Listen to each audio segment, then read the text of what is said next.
honk. And as always, the honk will lead them. What's going on, everyone? Welcome, Arvanauts. Welcome, everybody, to a Thursday stream.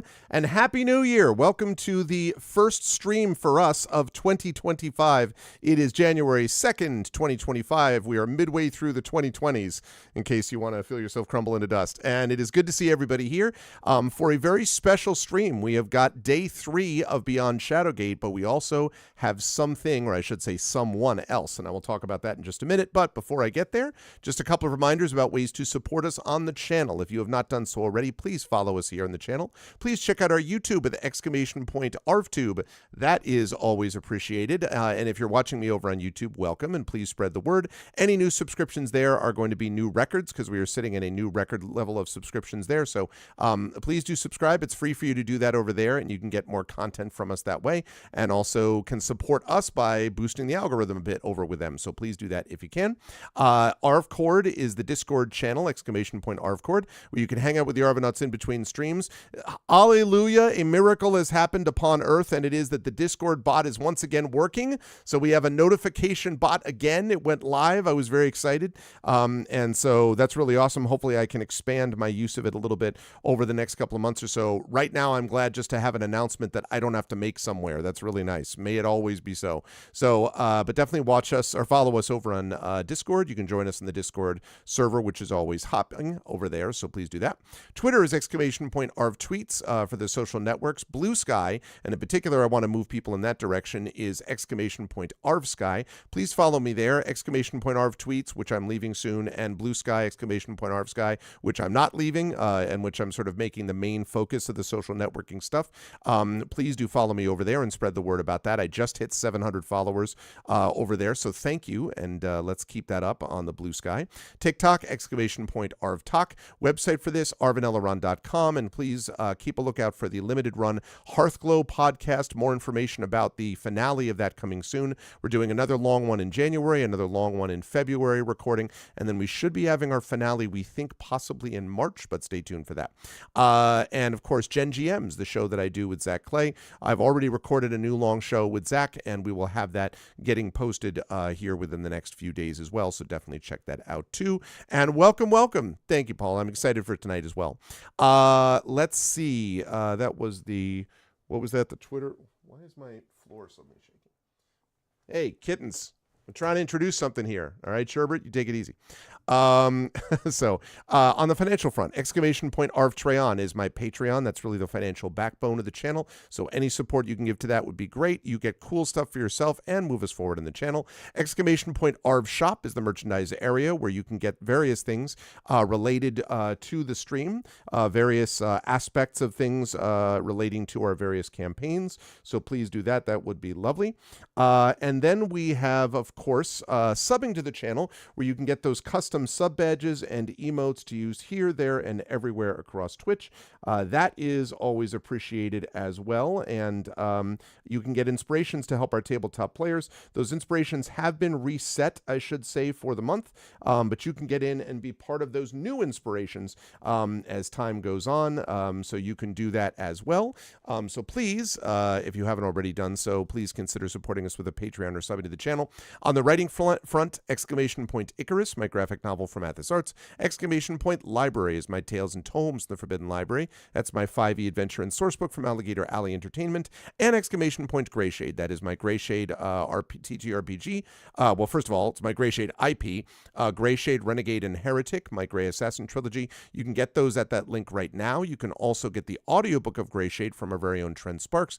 And you can also pre-order the tabletop role-playing game of Greyshade, which is coming out later this year. That is from our good friend Brandon O'Brien and from the amazing Alligator Alley Entertainment. So you can pre-order that right now. And last but certainly not least, exclamation point BLM, Black Lives Matter, important to affirm and assert the significance and importance of Black lives. Exclamation point Help Now, the World Health Organization page on suicide prevention.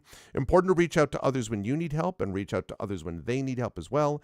And exclamation point Ukraine, UKRAINE, to help the people of Ukraine as they fight back back against an illegal and illegitimate war with bravery and courage, and send the message we will do so for others in this situation in the future. And with that, I'm going to transition to this and say hello to everybody. It's good to see you all. I hope everyone is doing well, and I am very excited for this evening because we have a special guest, folks. We have a special guest who I am very happy to be able to speak about. Now, I will mention first, I'm going to unmute him so he knows that we're ready to go. Unmute myself and then unmute him. Just before I bring him on, I will mention that I want to thank my friend Eugene Myers because it was thanks to Eugene that I actually got connected with this person that I'm about to introduce. And I'm very excited about it because there's no better way, I think, to lead off 2025, which may be a little bit of a difficult year for the world, but there's no better way for us to be able to do this than to bring in a designer and a writer and a producer and a gamer and a person who you've already met if you've been sitting in this channel but have not seen in person. So thank you to Eugene for introducing me to the person I'm going to introduce you to now, and that is, who I've just put up on the stream, Christian Moseley. Christian, thank you so much. Designer, developer, writer, producer of Zojoy's Beyond Shadowgate. Thank you, Christian, for being with us. I appreciate it. How are you? Yeah, I'm great. I'm glad to be here. This has been a lot of fun. Been looking forward to it since we started chatting. Yeah, absolutely. I'm excited. Oh, we have someone who just came in called the other Rick Fox, who just gave us a Christian. So I see the other Rick Fox. All right, that's good. Former Celtic. Nice. So thank you so much for doing this. So I guess I should lead off with, and Chad, in case you're curious, the way this is going to work is I'm going to ask a few questions. Christian and I are going to chat a bit. I will play the game a little bit, and Christian can watch and laugh at my pathetic attempts to pass through his game, and then we'll do a little bit of a Q&A. So we will take questions at the end, although you can feel free to throw a couple of questions and I will fold them into the conversation if I can, but you will get a chance to ask questions at the end also. So I guess let me lead off with this, which is before I even get to the writing credentials. So you're an MD. You were an MD, and I want to know a little bit about how we get from you as a medical doctor to you as a game designer and producer. Like, what's that path look like for you? So it's really the other way around, which is really goofy. Okay. So I've got my Soldier Final Fantasy t-shirt on. Yep. I've always been a video game player, loved it. And I played a lot of Super Nintendo, PlayStation games growing up. Okay. And I love two series in particular, Resident Evil and Metal Gear Solid. And so I have 3 graduate degrees. The first one is a pharmaceutical science degree because Resident Evil, the Umbrella Corporation, got me interested in pharmaceuticals. Is that really true? That's 100%? Oh my God. Yeah, okay. That's 100% true. I have an Umbrella Corporation t-shirt. It's one of my favorite t-shirts. I've had it for I think 15, 20 years now. You did get the message that it was not a good thing that they developed, that right? I just want to be clear that when you you did it for good, right? I just want to make sure that you didn't follow the Umbrella Allegedly, those were bad things. Allegedly, yeah. Developers. But so that got me really interested in pharmaceuticals. So got a pharmaceutical degree. I was working at Mass General for a while, making radioactive pharmaceuticals, learned how to run a particle accelerator, loved all that stuff. Nice. And then Metal Gear Solid with their genome army and their super soldiers and everything got me interested in medicine. I was like, okay, how do you design a better soldier? How do you design a more fit human or something like that? Wow. That got me really interested in medicine, went into medicine. And then I was like, I kind of miss all the high tech stuff and prototype equipment and like cutting edge stuff that I'm doing that medicine wasn't necessarily doing. So then I went and I got an MBA and started working in business and doing consulting. But that whole time when I was in med school, when I was in grad school for pharmaceuticals, I was playing video games. And when Dave Marsh in 2014 rebooted Shadowgate, I backed this Kickstarter, opted to become a tester, and spent like 70 hours testing that over summer break between first and second year of medical school. And then I got a hold of his email, and I just haven't left him alone since. So. And it's funny because back in 2014, I interviewed Zojoy, and I'm pretty sure Dave Marsh was one of them, about the rebooted Shadowgate back in the day. But of course, at the time, you started out as this Kickstarter. That's fascinating. So it really is the case that video games defined your career at different times, even if it wasn't in video games precisely that you were doing that. No, that's totally correct. It actually, I always loved stories. I always loved reading as a kid. I read all the Sherlock Holmes books as a little kid. Stephen King, a lot of stuff I could get my hands on. Anything that had a good story. I gravitated towards video games that had a narrative. So we were talking about Final Fantasy IV, Soul Blazer, all those Super Nintendo games Yep. earlier, Yep. or that left something up to your imagination. That's always what I was entranced with. And then Shadowgate was one of those types of games that really got me excited about stuff. So they kind of form my life. I listen to a lot of electronic music because I grew up playing video games. So I'm accustomed to that type of sound. So it Nice. really has formulated a lot of things. An embarrassing amount of things, basically. I try not to tell people that. Well, I mean, it's probably we've reached a different stage maybe now where people are less likely to be, sort of to blink about that because Yeah. narratives have improved. I mean, I did my little game of the year show that I do every year a couple days ago, and Final Fantasy VII Rebirth was my game of the year. I think I continue to think that that is a triumph. That and remake is an absolute triumph because they could have made a game that was just the game and slapped some new graphics on it and called it a day. Instead, they really redefined how we think of remakes, like in terms of reconstructing story and decentered narratives and all this stuff. But I was thinking about the fact when you play games like that, not to mention independent games with excellent writing, like your game, for Thank you. instance, it like it's very hard then to look at it and go, these are sort of a subpar storytelling mechanism.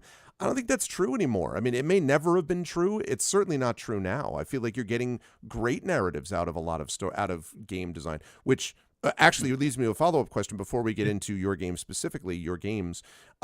Is there a game, you mentioned a few of them that were very influential to you. Is there a game that as a writer slash game designer, you were deeply inspired by or very much sort of I know Shadowgate specifically has Yeah. a sort of close proximity to your heart, but there must have been other ones besides the ones you've mentioned that had that kind of inspiration from a writing point of view.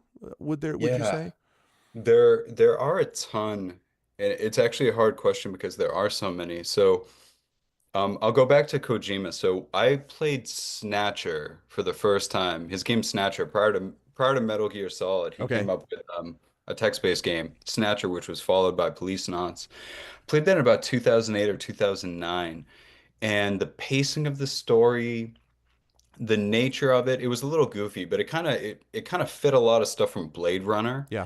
I was always a fan of that. And then the movie Terminator, Terminator 1 and Terminator 2 are profound philosophical movies. I don't Sure. care what anybody says. Yeah, there's action, but they're very philosophical. So those kind of things together just got me thinking about what the future could be like Mm-hmm.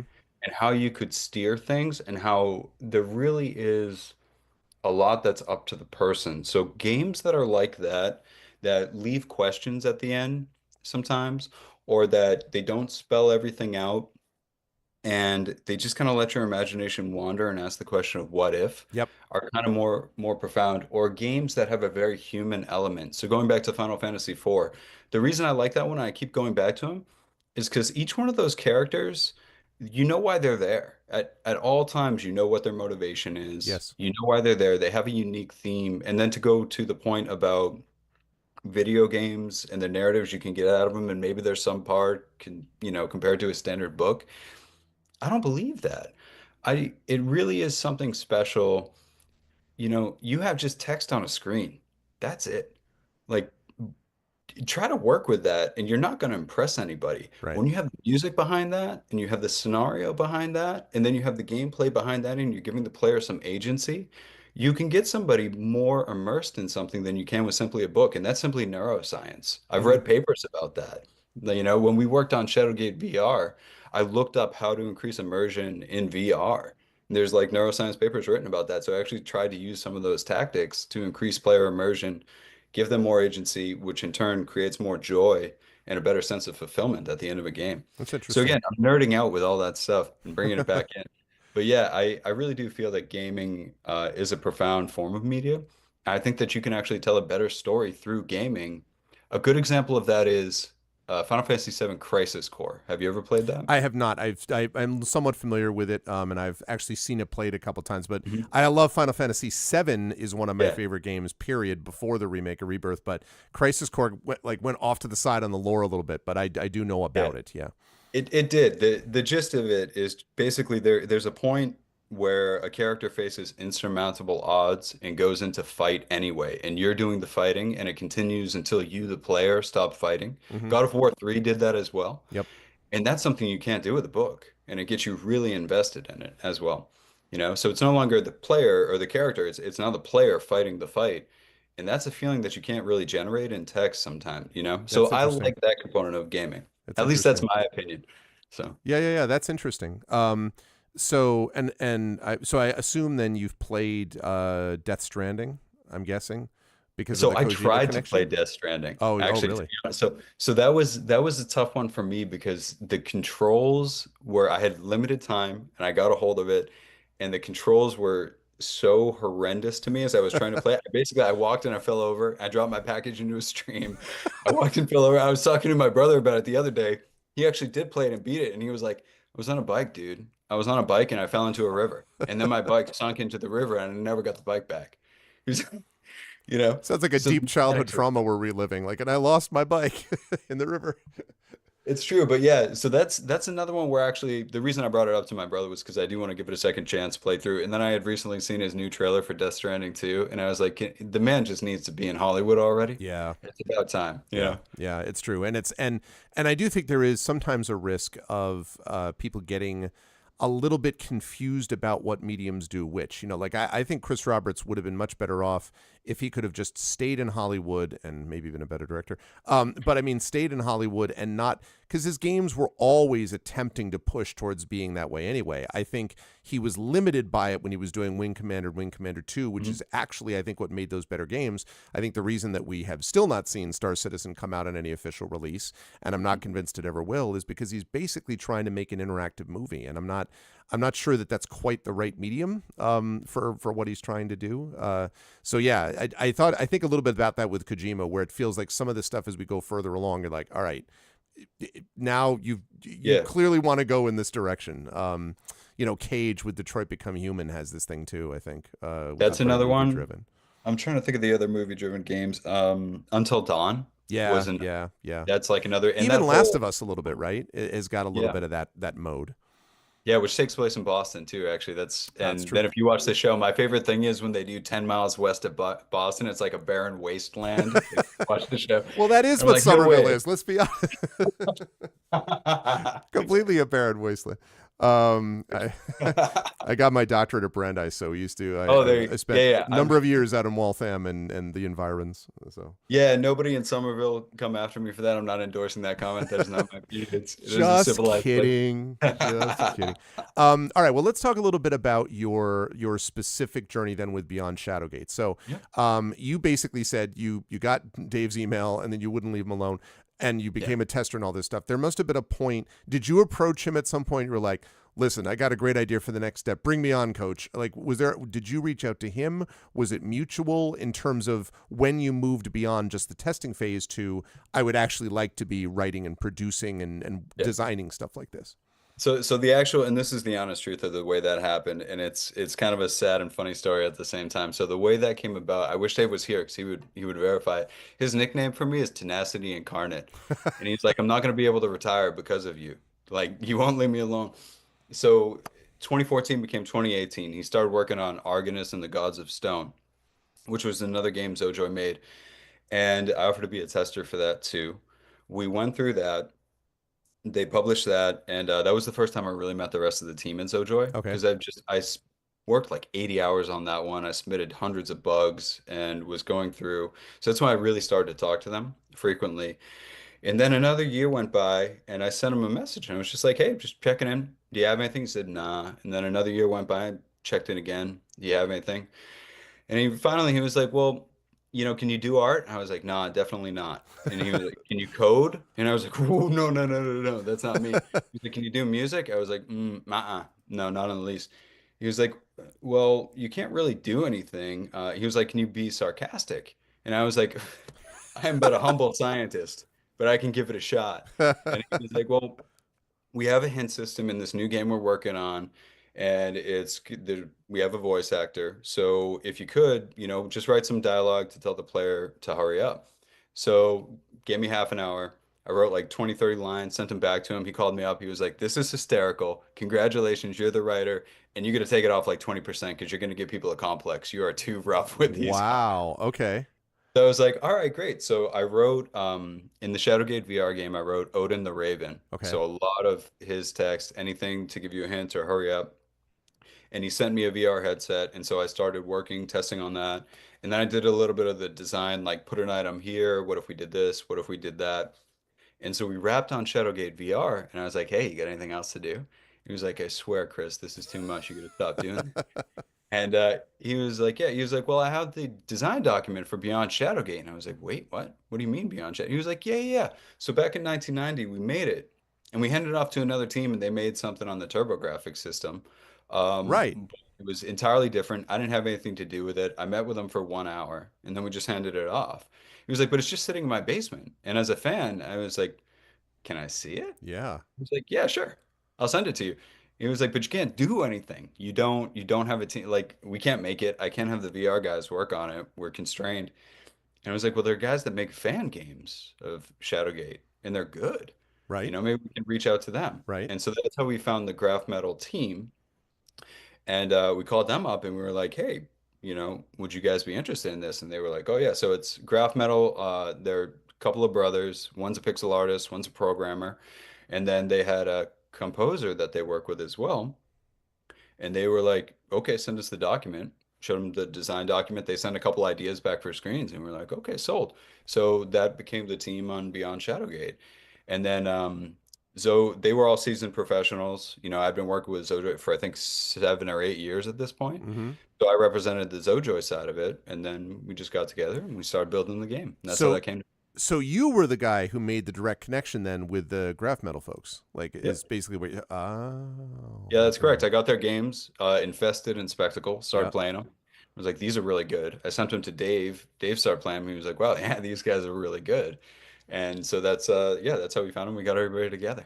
That's super cool. Wow. So I did, that explains quite a bit about how all this came together because you had Dave who was the OG really, but you were the one who sort of made that connection with the people who, I have to say, I have had a good relationship for a long time with Harebrained Schemes who did, Shadowrun and Shadowrun Hong Oh, yeah. Kong and Wow. Dragonfall Yeah. and all that, and know Mitch Gittleman quite well, who was the guy who ran that studio. So the thing is, everybody knows about Jordan Weissman because Jordan was the big creative, he's the Shadowrun developer. He's the guy who did Battletech develop, like, he's the guy. But the one who made the studio run was Mitch, right? The one who connected everybody, who got everybody paid, who, figured out how to take Jordan's genius and put it in a level that anyone could actually follow, right? Like Yeah. I'm being a little facetious, but more or less that's the case was Mitch. And I always thought that the key was not just to have someone who is themselves creative, as you obviously are, but Thank you. someone who can kind of see what it is that someone brings to the table creatively and be like, you folks here, let me get you together because you Yeah. obviously would work for that setup that they have. So that's interesting to me that you were really as much a coordinator, at least at the beginning, as you were writing and designing it, it sounds like. Yeah, I mean, so that's kind of really how it came together, and I can't give enough credit to Jason the programmer, Jeff the pixel artist, and Ori Falconer the composer. Those guys are phenomenal independently, and they are professional, so that just made everything easier to Yeah. do. Yeah. And we jumped right in, we got right on top of it. The way, even more background of how it came together. Dave's design, Dave was working on a different game as well, so he was kind of pulled back from the project. He got everybody together, we all made the agreements, and then he kind of set us off to the side to do our own thing. Okay. And together, I think he sent us 300, maybe 400, several hundred pages worth of design documents. The game was done. I can't impress that enough. Wow. All the art, all the text, everything was done. But excuse me, the way it was done was in the Mac Venture style for a Mac game. Right. And we knew we wanted to make it in the NES style. So as a team, we actually had to tear that whole version down and basically start from scratch Oh, to really? regenerate it for an NES style game. So the original game was, I think, 450 rooms for Macintosh. A lot of it was dead space, transition rooms designed to give you a sense of vastness of the Okay. world. Okay. And then we were like, okay, guys, the game goal is 90 rooms. So we had to cut it from 450 down to 90. Oof. And then because we were all super fans, that that 90 all of a sudden became 130, and then it became Oh, I 150. see, I see. So you And went then back up because, then the other way. yeah, exactly. And then because I had the, awesome, brilliant idea of running a Kickstarter for it to all get us, paid and to make it a big commemorative thing and this Mm-hmm. and that and have the physical cartridges and everything. Then all of a sudden we hit the stretch goals of Uninvited, Deja Vu, and Minds of Mythrock. And now all of a sudden it went up to 230. And we were like, oh man, we got to stop advertising this Kickstarter because we don't want any more. This game's big enough already. Then we had another 20 something rooms on top of that to hit around 250, I think, because we just got really excited and started doing extra stuff. So that's the story behind that. Wow, tear down and then put back together. Well, I'm glad you did it in the NES style because because that was how I encountered it, right? In '88 or whatever it was when it came out. I played it and I still remember very distinctly the box art, the gargoyle on the front and everything. Yeah. And I played it on Nintendo, the original Nintendo system. So I was completely clueless when people were like, "Oh yeah, the Mac game." I'm like, "The Mac game? No, it's a Nintendo game." And it was, as you say, a very different sort of design. All right. Well, then let me ask this then. Yeah. Did you, in the process of rebuilding and you're building up the rooms again, Mhm. this question of vastness, Yeah. um, how did you recreate that since you were cutting down on the sort of empty space transition rooms? It can't be just it can't just be the actual transition thing. Did you talk about how you were going to create a sense of space and scale within the game as you were Yeah. rebuilding it? Yeah, that was very interesting. And I don't wanna we may have to have a follow-up conversation because I don't want to spoil it for you because you're at about the midway point in the game when Okay. you last left off on stream. Okay. And I can tell you a story about the artist for the gargoyle and the box art too, Stephen Perringer, Ooh, okay. which is that's super fun too. Um, we had the original segments of the game. Now, we split it into chapters. It wasn't done like that in the Mac Venture version, Mm-hmm. but there were distinct areas that actually made it into the TurboGrafx version. They took the names of the places and like Mm-hmm. 5 characters, and then they just went rogue. But it was set up. There was a desert region. There was a small swamp. There was the Gatekeeper Mountain region. There was the town of Gwynenthel, the dungeons, all that kind of stuff existed. Right. And so we had a general template for where you would go throughout the game. And to get the vastness for that, it's really a combination of a few things. A lot of this, and Graph Metal Jeff, the pixel artist, is very exceptional at what he does. So he only uses MS Paint. The whole game was made in MS Paint, all the art. Wow. And he likes to constrain himself like that because it makes him more creative. But he was able to give a sense of space even in the dungeons, his perspective work was really good.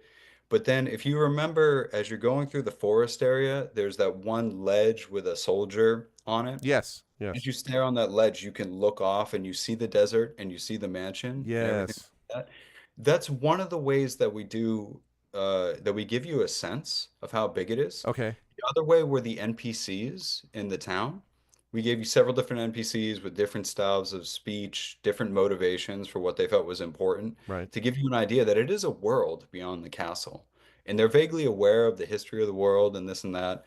And then on the back end internally, Dave Marsh had, he's got another guy that works with us, Chris Geisett, who does a lot of the marketing and promotions. He made the Shadowgate the Living Castle board game. Mm-hmm.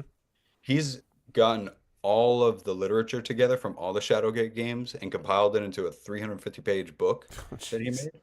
So there's so much there that you can just pull from. So that gave us the sense of history, the sense of culture, Yeah. religion in the game. And then Jeff did the actual imagery to make it sound vast. And then Ori Falconer did so many different tunes that sound substantially different. So those kind of things all come together.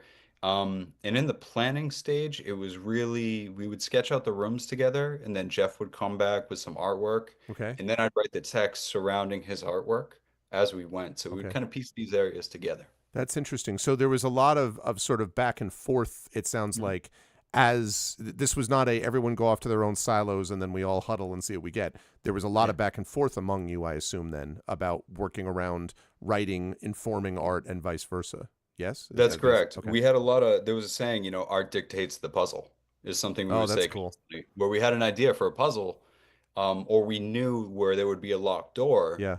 And the question was, well, like, we know what the door is going to look like. And so Jason would say, art dictates the puzzle. Jeff would come back with this awesome looking thing, and I would get my eyes on it and be like, okay, sweet, this is what we're gonna do with it. And then we'd have that conversation. But Jeff and I were in contact nearly every day. Wow. Again, super fans. So we were working on this on the weekends, weekday, all the time, you know? Yeah, I mean, and the thing that I mentioned, I talked to you about that. I mentioned this before we went live. It really, and it's not just because you're chatting with me now. It is a very very well done game, Thank you. and one of the reasons is that the love is so obvious within the game. You know, like it really is, and it's not the as Drew just said, it's bonkers that that's all done with MS Paint. I'm still trying to kind of conjure that in my head, like, oh my god. But that you've already heard us rave when you've been in chat about the writing, which you did wonderfully with that sort of you got the vibe of it, right? And also I'm a musician, and so the music was just dead on. Yeah. It's exactly that kind of airy, mysterious. You remember in the original Shadowgate when you Mhm. first enter the courtyard, Yeah. where Yeah. there's this sort of like the sky behind, and there's a fountain in the middle of it, and there's this sort of Yeah. do do do do do do do type of thing, Mhm. which just and again, it's you're talking about on a Nintendo, couple of voices, right? 8 bits, a couple of voices that are actually providing this music. But just like something with Metroid, which I think is one of the most brilliant That's a great one. limited soundtracks and so on. So it sounds like the composer for this had that same kind of love. So Mhm. I guess the question is, I don't know that I have a question except just to rave about how great it is. No, I do have a question. How Yeah. did you all, I guess, take the fan based love for it, which Mhm. can sometimes in certain circumstances lead to bloat or it would be great if we added this into our super overstuffed calzone of awesome, right? And you're like, well, then you no longer have a calzone of awesome. You just have a stew of tomato sauce and cheese. Like, what is Yeah. this? How did you, I guess, limit yourselves so that the love is obvious, but doesn't override the need for the game to like have forward momentum, if that question makes any sense? No, it does. That makes perfect sense. And that was something we ran into a lot, actually. And again, going back to the Kickstarter example, that's why we were like, no more stretch goals. Nobody talk about stretch goals. No more. We don't want it to become bloated because that's a problem. So I would say it came from a few different places. The first one is we played the game when we were kids. Now we're adults. We know we don't have infinite time to sit and play these, and we want to make a game we would love to play. Right. And part of the amazing thing about Shadowgate, and Dave will point this out all the time, is it's never been out of print, so to speak. It's been ported like 16 times in 35 years. Yep. It's on cell phones. Yep. It's on several different Game Boy Color. It's on Steam. It's on PlayStation 4 now. They did a physical release, all that stuff. Yep. And part of the charm is you can beat it in 20 something minutes. Yeah. Like you play through, it's a fun adventure. You go see the things you want to see. You get through. The soundtrack's memorable. So we wanted to make something that you could play through relatively quickly, especially when you know how you do it. And I love the speedrunners in this community because I think they're at like 26 minutes for Beyond Shadowgate, which is awesome. I cry in what am I at 6 hours and 22 minutes midway through. No, That's you're right it. on target. That's it. Usually Okay. it's between 6 and 12 hours for first time players, Okay. depending on how used to it they are. But to answer your question about how we stopped it from getting bloated, I still had my MBA hat in my, we're a businessman, we got to make a product, we got to make money, guys. Like Right. this is cool, but now's not the time. Does it meaningfully contribute to what we're trying to accomplish here? Okay. And the key word I kept using was impact. I want the player to feel the impact of what they do, the weight of their decisions. I want it, to really, every time they're in a new place, when I would sketch out a new chapter, I would say, Dell is doing this, and in this chapter, he's feeling this, and it's leading to this. To which I would hand that to the composer ahead of time. And that's how he would know what to do for the area before he had any art. Mm-hmm. And then Jason, the programmer, again, fantastic professional. He's been in the industry for, I think, 15, 20 years, maybe. Worked on, I think, a couple dozen games. Okay. Um, so he's been at it for a long time, too. And he was like, all right, creatives, time for you guys to stop creating. Like, we've got enough here. Our mission is accomplished. This is not a meaningful addition. Yes, it's cool. Yes, it builds the lore. It's going to take me this long to make. It's not a substantial difference. Yeah. We're going to go with this. So those were the two ways. And again, we would meet, at least a few times a week as a whole Mm-hmm. entire team too. to answer that. Did you ever get any? Hi, Crit Twitch. Also, and welcome everybody for folks who have come in. You're watching me talking with Christian Moseley, who is the writer, designer, developer with the Zojoy team that put together Beyond Shadowgate, and was single-handedly responsible. No, not quite, but was hugely responsible though for being able to bring people together to make this happen, along with the experts that he's mentioned already. So you will have a chance to ask a few questions later on. So were there moments where or how did disagreements get handled? Because I assume there were some moments where people no, we've got to have the fish on the fountain spitting out acid for no reason or something. I assume there had to be reasons where you were just kind of no, and they were yes, no, there's a spitting fountain acid fish, I'm just doing that. How did you resolve those, if there were conflicts of that ever came up? How did you resolve them with everyone still being able to talk to each other in the morning, so to speak? Yeah, that's a good question. Generally, it was fisticuffs and dual Okay, pistols at dawn. so some people didn't Those make kind it. of That's things. fine. Yeah, I mean, yeah, it wasn't the as team's small a small team enough. at the end, right? It's a smaller. Yeah, it was who hits the hardest. Mhm. No, it was again, everybody was a professional. And so those guys they had already produced those two games, Infested and Spectacle. So they had already been down that road. And I'm fairly easygoing and will listen to reason if a good logical case is presented. Okay. So there were, I'll give you an example. The uninvited chapter. Have you been through the uninvited chapter? I think so. Yeah, because that's the with Yeah, the it imp and the precedes whole the bit. mansion. And yes, yes, Yeah. yes. Yep. So the uninvited chapter, there's a room you can go back into. I can't remember. When you finish the chapter, did you walk back into the foyer of the mansion? I think no. When I finished the chapter, I was I got to get out before 5 people try to chase me down because I don't. So I don't think I did. So that's exactly it. The 5 people try to chase you down. So if you go back into the foyer, you get jumped by all of the big bads from the uninvited game, Oh, and you die. really? You get a special death and an achievement. I see. Okay. So that was an example of a disagreement. That's the one that won, right? The original design for that was you are down in the basement, you do the little ritual, and the wisp Right. says, "Oh yeah, good news, bad news. The teleporter works again, but you opened a portal to that place they call hell, and a bunch of things are coming through, and they look awful upset." Yeah. You move to the right of screen, and you see the Southern Belle, the iconic uninvited person. She wasn't supposed to appear there. Jeff had created the whole first floor of the mansion in its entirety. So you were supposed to go out, see one of the demons. It chases you back up the stairs into the main floor, and then you see another demon, and then it chases you into the hallway where you see the Southern Belle, Oh and my it chases gosh. you out the front door. And that was supposed to be an extended Reaper scene sequence. Okay. So the Reaper kicks on immediately, and you've got 10 seconds to move to the next room, 10 seconds to move to the next room. That's what I wanted and what I designed. When Jason looked at that and he got that, he was like, no can do, boys. That would deviate from the way the game engine is set up, how it handles your saving, how it kicks you back a room, and basically you create this infinite loop where you keep getting kicked back every time you die if you don't do the Reaper scene Oh. correctly. So he was like, no can do.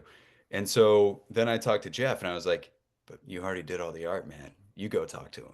And then Jeff came back and he was like, no can do. He says more to it. But then like 2 months went by and we were doing some baller stuff and I was like, hey Jason, how do you feel about that uninvited chapter, man? We get all this art and everything. What do you think about it? He was like, dead, no, not gonna do it.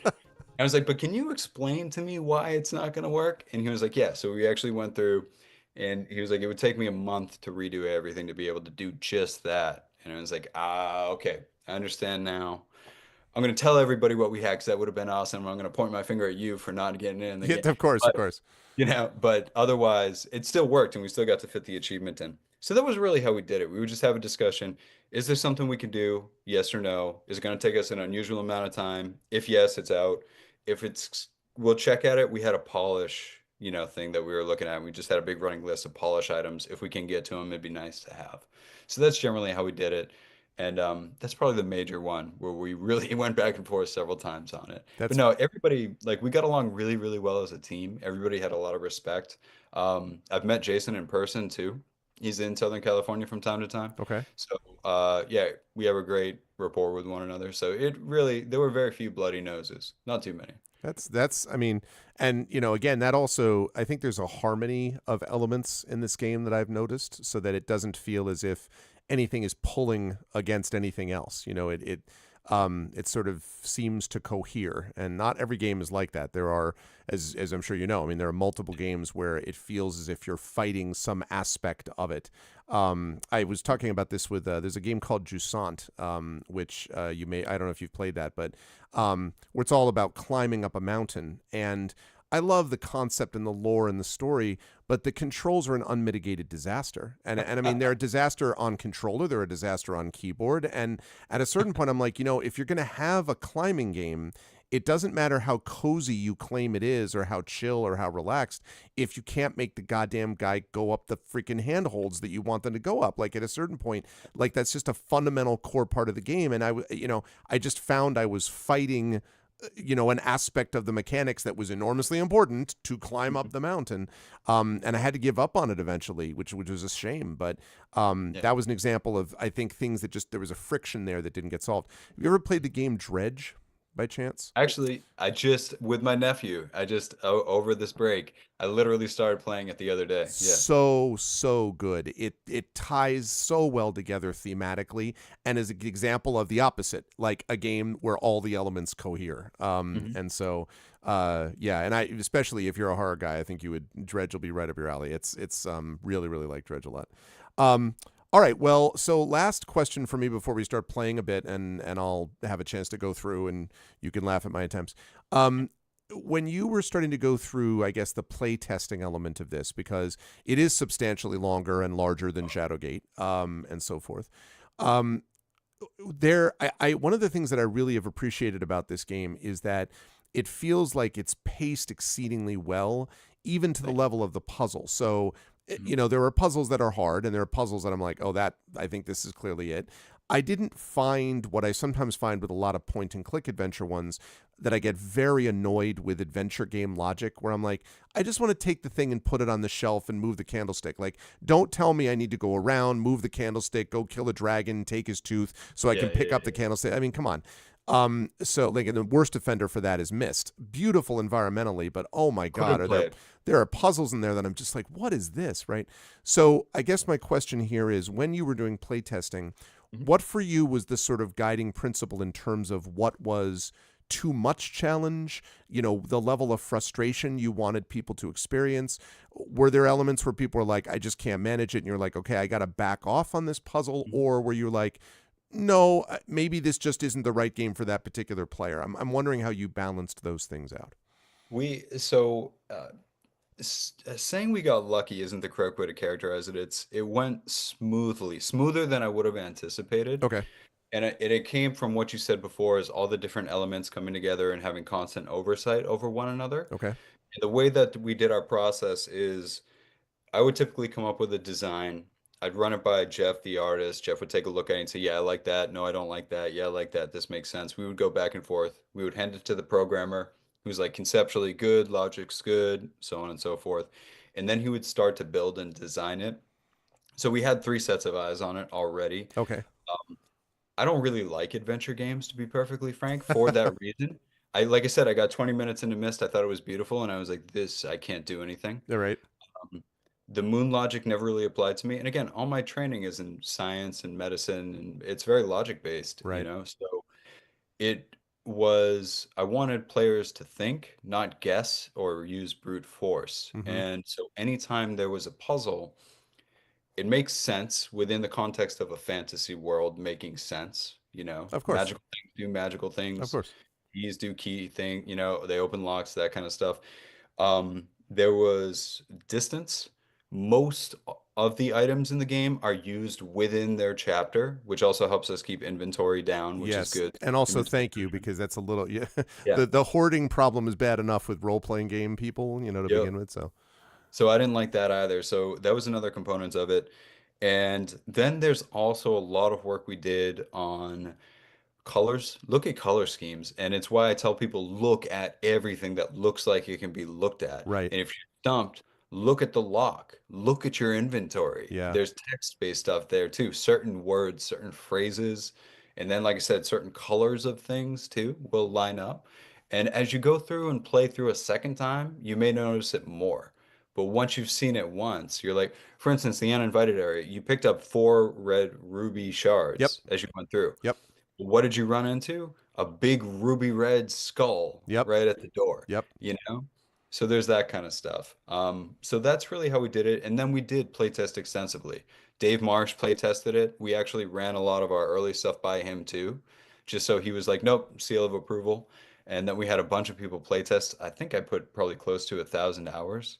So, and a Wow. lot of the team, we would get a new build that would have a new chapter, a new few rooms, and we would hammer on it. Using controllers, using keyboard, reading the text, checking the art, did audio cue, do we have stings in there, all that stuff. Wow. So we polished the heck out of it before we even put it out. Yeah, yeah, yeah. Well, I mean, and that actually that shows for sure. Thank you, first of all, Kooky Canuck, for the sub. I appreciate it. 64 months. Let's go. Is what I Oh, like to wow. see. Thank you, thank you. And happy New Year to you, Kooky. I hope all's well. Thanks a lot. I appreciate that, man. Yeah, I mean that level of polish is also evident. It's why I felt bad the other night when I was just kind of like, so there's a slight grammatical thing, because I was Oh, like, I yeah. don't want to be that guy. I like, of course you notice it. I'm like, I'm sorry. I don't, because it was No, so they, well polished, and not janky. no, So I appreciate you saying it was well polished. That's a thing. And at another point, I can share how we actually did all the writing and how we got all the writing into the game. And that's been a whole nother thing in and of itself, which was a lot of fun. Last thing, if I can say before sure, we dive in. The artist, the box art, the gargoyle. yes, So about half early on in production, we were talking about making the physical carts and everything, and we wanted to do a new box, a manual, all that stuff. right, And so I was like, everybody knows the gargoyle. It's super iconic. I was like, let's try to find the original artist. Let's see if we can bring him back okay, because we couldn't bring back the original composer. So we were like, let's find the original artist. I ended up finding him. His name is Stephen Perringer, and he had a website, and he had done so many video game boxes from the Nintendo and Super Nintendo era mm-hmm. that I absolutely adored. Like Legend of Final Fantasy Mystic Quest is one of them. Yep, Final Fantasy Legends is another. That's all him. He has this beautiful airbrush style. We got in touch with him literally, like, I think a week after he changed his Facebook page back to the gargoyle. Like, he made that his icon for it, and he was immediately on board, super excited about it. So we were able to bring the original artist back to do the Beyond Shadowgate box art, and that cover image that we have on the Steam page is him. And so we had already designed a big chunk of the game and had the ideas together for how we wanted it to progress through the mm-hmm. chapters, the big vast world. We showed it to him and just let him go for a week. He came back and he got it right off the bat. And he just totally understood, came up with something completely under his own power. And we were like, you nailed it. And we didn't even explain that part to you. So it Wow. really worked out super well. You haven't seen it yet, but the game is really a palindrome.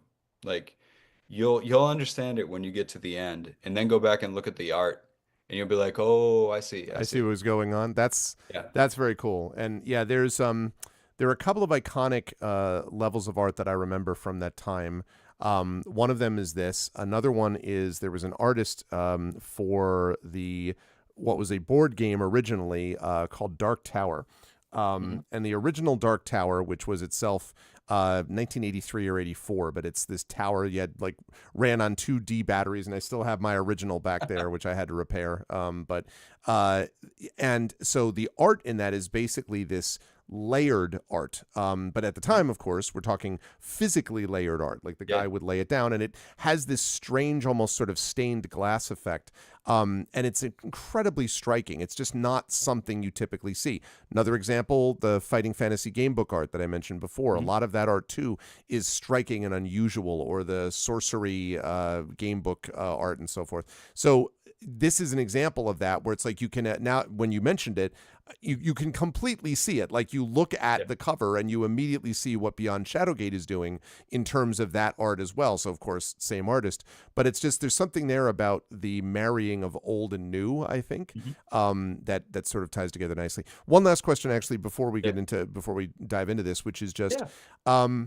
so it seems to me you're partially treading this line, I guess, between um, reverence and respect and callbacks and nostalgia porn, right? Where you're spending your whole time just sort of like, look, there's a reference, there's a reference. Like this is my problem with a book like Ready Player One. It's nothing Yeah, against the book, but the book literally is just remember when you saw that, and remember, and I'm like, yes, yeah. man, I lived in that life. Yes, I grew up in the '80s. I Mhm. then moved beyond it. I'm no longer in the '80s. I mean, it's fun to look back at that stuff. Don't get me wrong, but it is like reference, reference, reference, reference.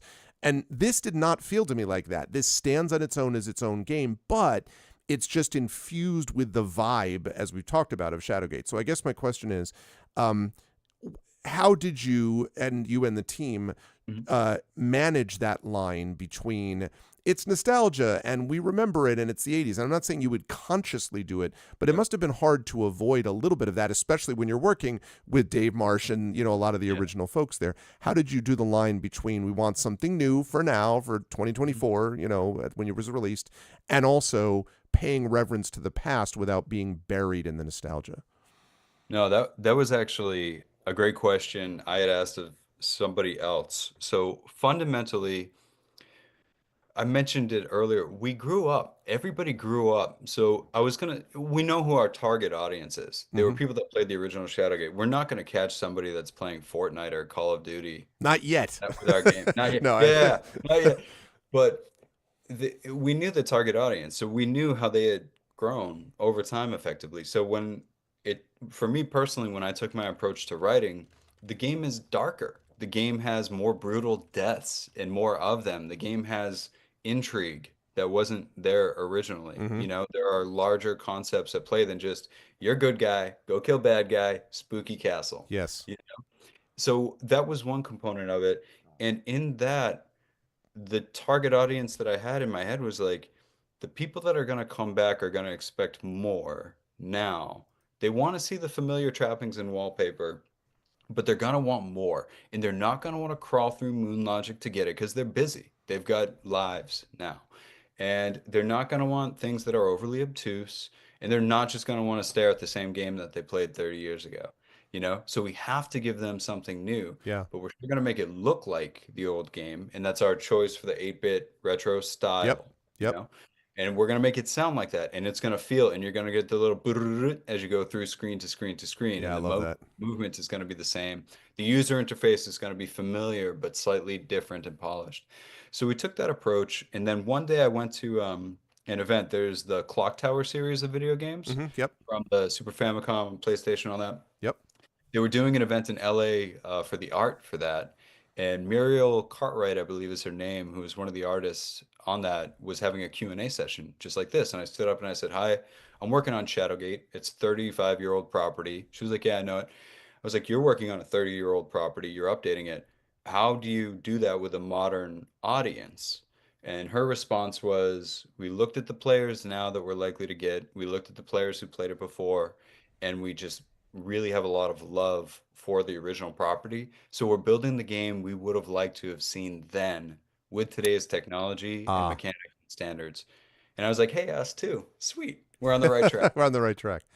That's interesting. Yeah. So the and it I have always thought that you're really looking for the essence of a thing. And if you get the essence of the thing, the trappings of it become sort of less significant than did you get the essence so that people have a similar feeling of as they're playing the game, but they have the feeling now, so they don't have to go and let me go do graph paper back in that. Like I Exactly. have a my chat knows I have a fairly legendary anti-wizardry rant because the Nintendo version of wizardry, which is just this godforsaken combination of it's all about character realism, and I'm like, we really have to abandon this at the point that we're dealing with orcs in a dungeon with, I mean, like we've already abandoned reality, so why this is the hill you're going to die on, which is encumbrance and so on, is Yeah. drives me up a wall. But Oh, yeah. but this seems like you really went for the essence of a thing, which made it easier, I suppose, than to be able to build from that. Like, you have the essence nailed, and so that gives you a little more room to maneuver, I suppose, Correct. especially when you added all those rooms that you mentioned. So it wasn't just the same very constrained space anymore. It was a lot Oh my God. bigger Yeah, than you writing planned. Deja Vu was that was probably one of the roughest ones to write because I'm taking a fantasy character that is inherently a fantastic character, the Hobbit kind of character, Yeah. and sticking it in 1940s Chicago. It was like, oh, and you'll see, you're gonna get there soon, but it was like, how, well, actually, this is a good exercise. How do you do it? Like that was, and so it was the thought. Does he inhabit the body of the protagonist from the first game? Does he inhabit somebody else? When Yeah. does it take place in relation to the first game? What's the order of it? Does he go in himself? If he goes in himself, he's in a completely foreign world. It's a fantastic game, but there are logic rules and constraints even in a fantastic world, Yeah. right? Like there's a certain type of rationale to it, even Absolutely. if you can just say a spell. So those are all constraints you have to fit in. And then I'm like, this is a 20 rum Kickstarter add-on that we aren't, this isn't going to move the needle for the game very much. So we got to do this in a timely fashion, Right. have it make sense and have it fit the narrative. And that was tough. That was not trivial. Interesting. Yeah, because otherwise it sort of it does sort of overbalance the other things because you're really trying to get the damn game out, ultimately. And we were speaking about Chris Roberts before. But anyway. All right. Well, let me get rid of that. So chat, again, for those of you who come in, I'm speaking to Christian Moseley, the writer and designer and one of the developers of from Zojoy of Beyond Shadowgate. And what we're gonna do now is I'm gonna play a little bit. I don't want to keep Christian on too long.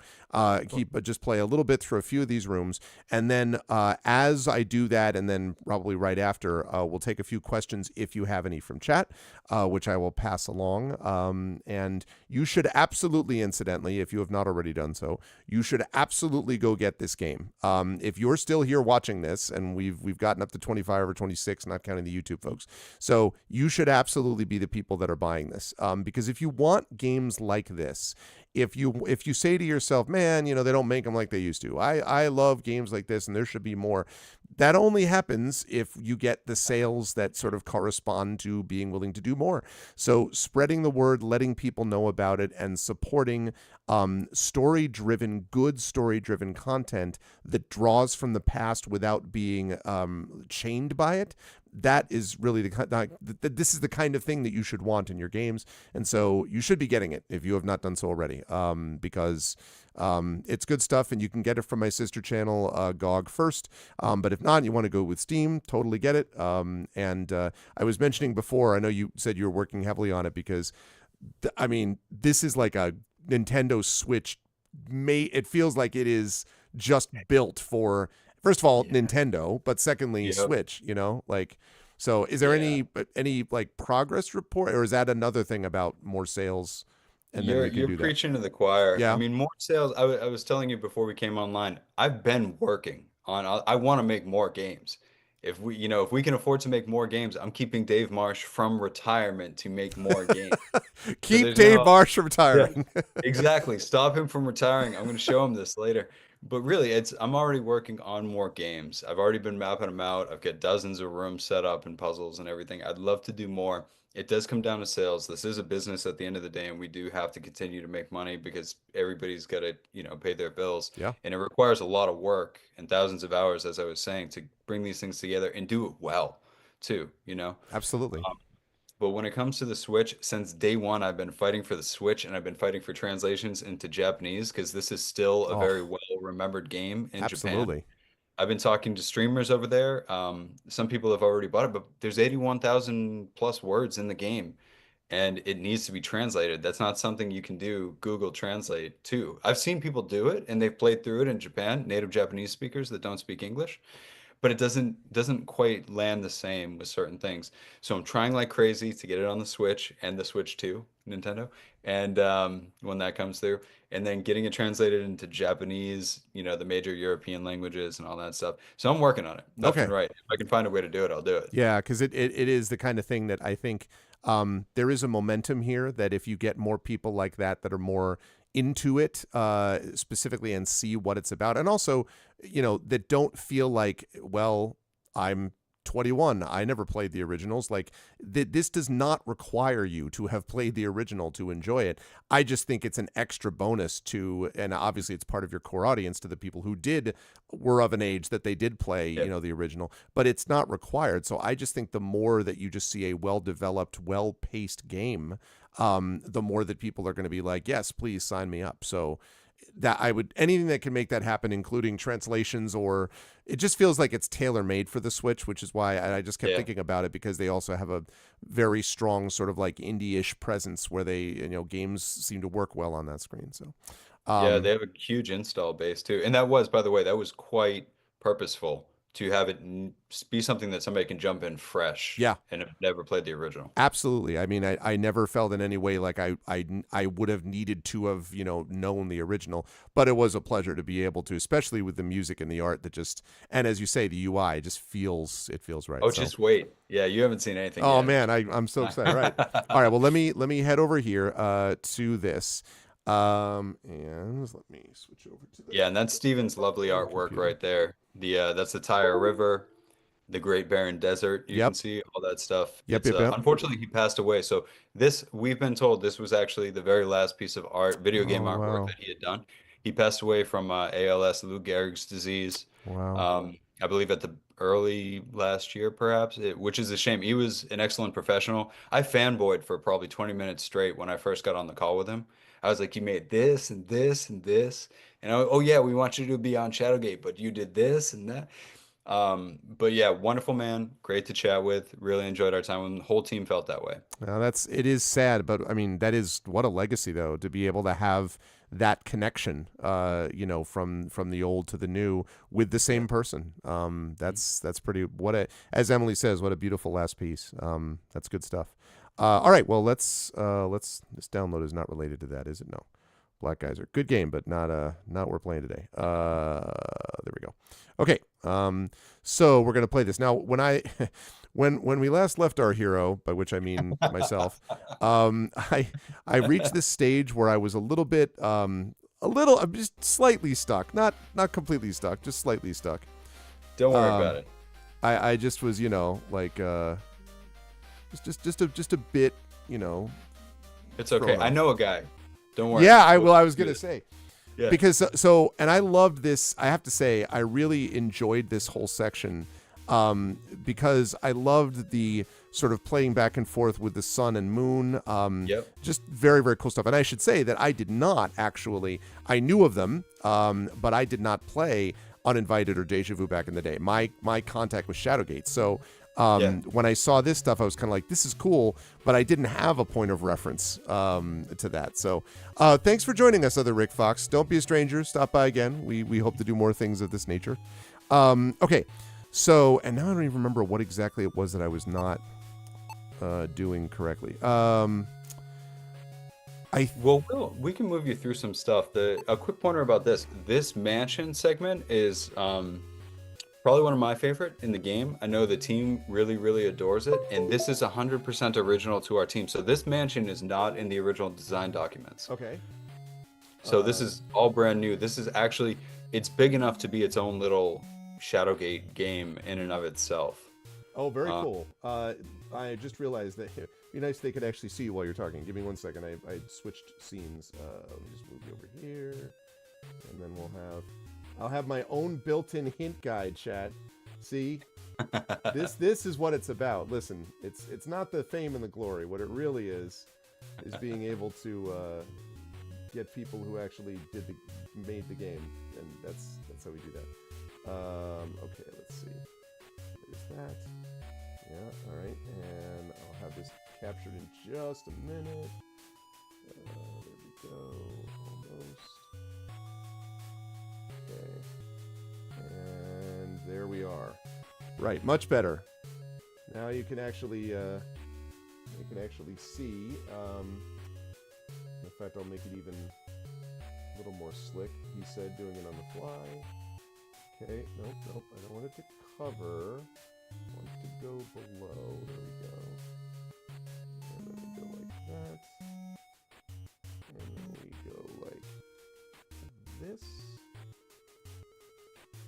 And nope, don't move. You stay. go like this. Okay, good.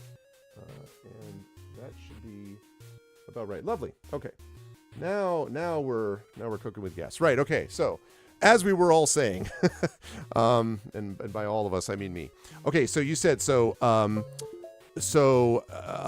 So you can move through this. So this was. So I guess the point of what you're saying there is that this was a little larger, maybe even, or more involved than you had anticipated. Yeah. Is that fair to say?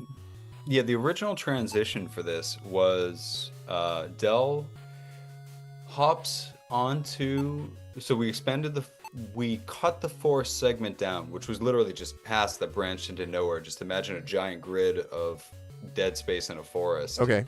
We cut that way down to be how it was. He reaches that riverboat. You jump onto the river, and you're supposed to exit at a specific dock. And it was just a plain black text only whatever, and you got to get off at the right dock, and that wasn't very fun. So we generated the whole crash and everything, and then the design went, there were 2 to 3 screens of just generic ruins, nothing special about them, and then you're in the desert, and the desert was, I believe, an 8x8 grid that you had to traverse and follow the right path through, and then you're at the mountain. We didn't like that.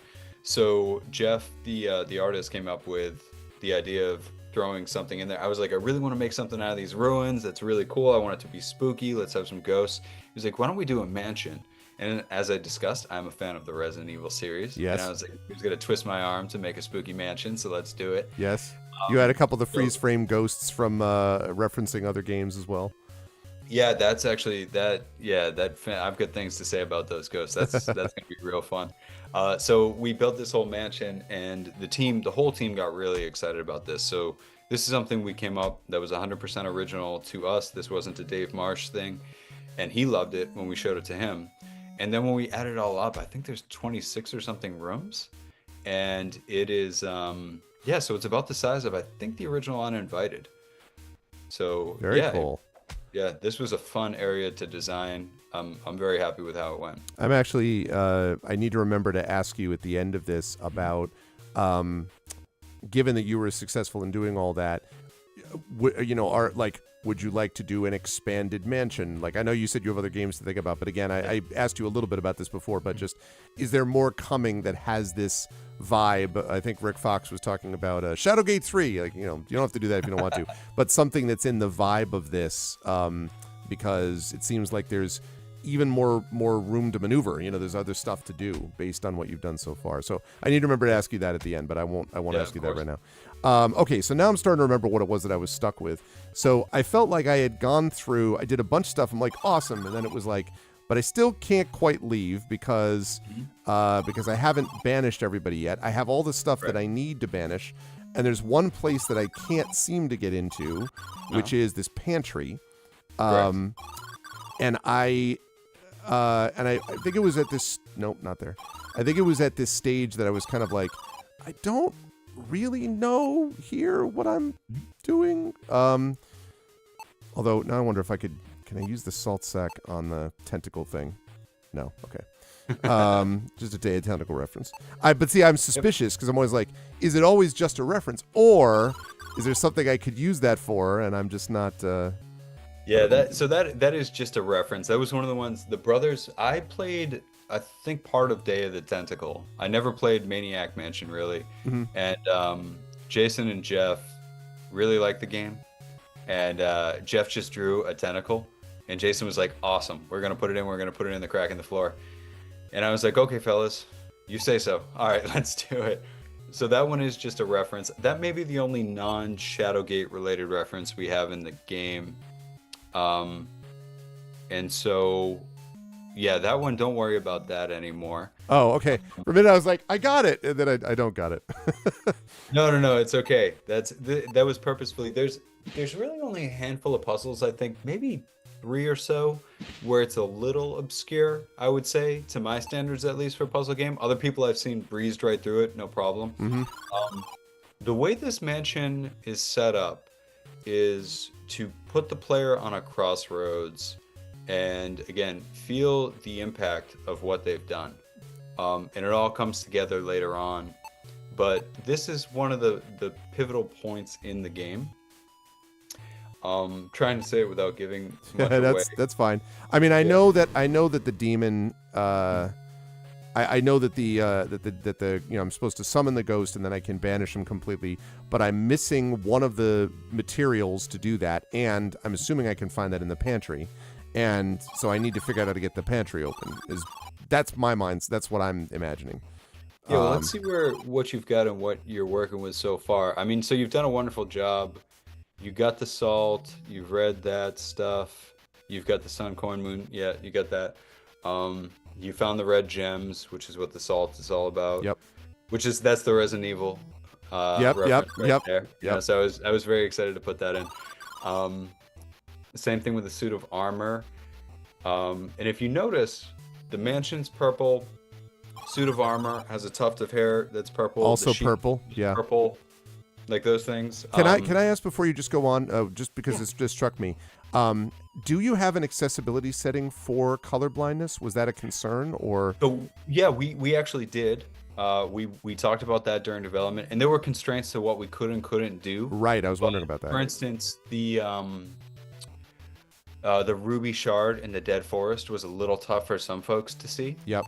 That red color with all those red flowers. Mm-hmm. So that's when we got the idea of adding the red glowing shading around it too, just to make it a little bit more obvious. Mm-hmm.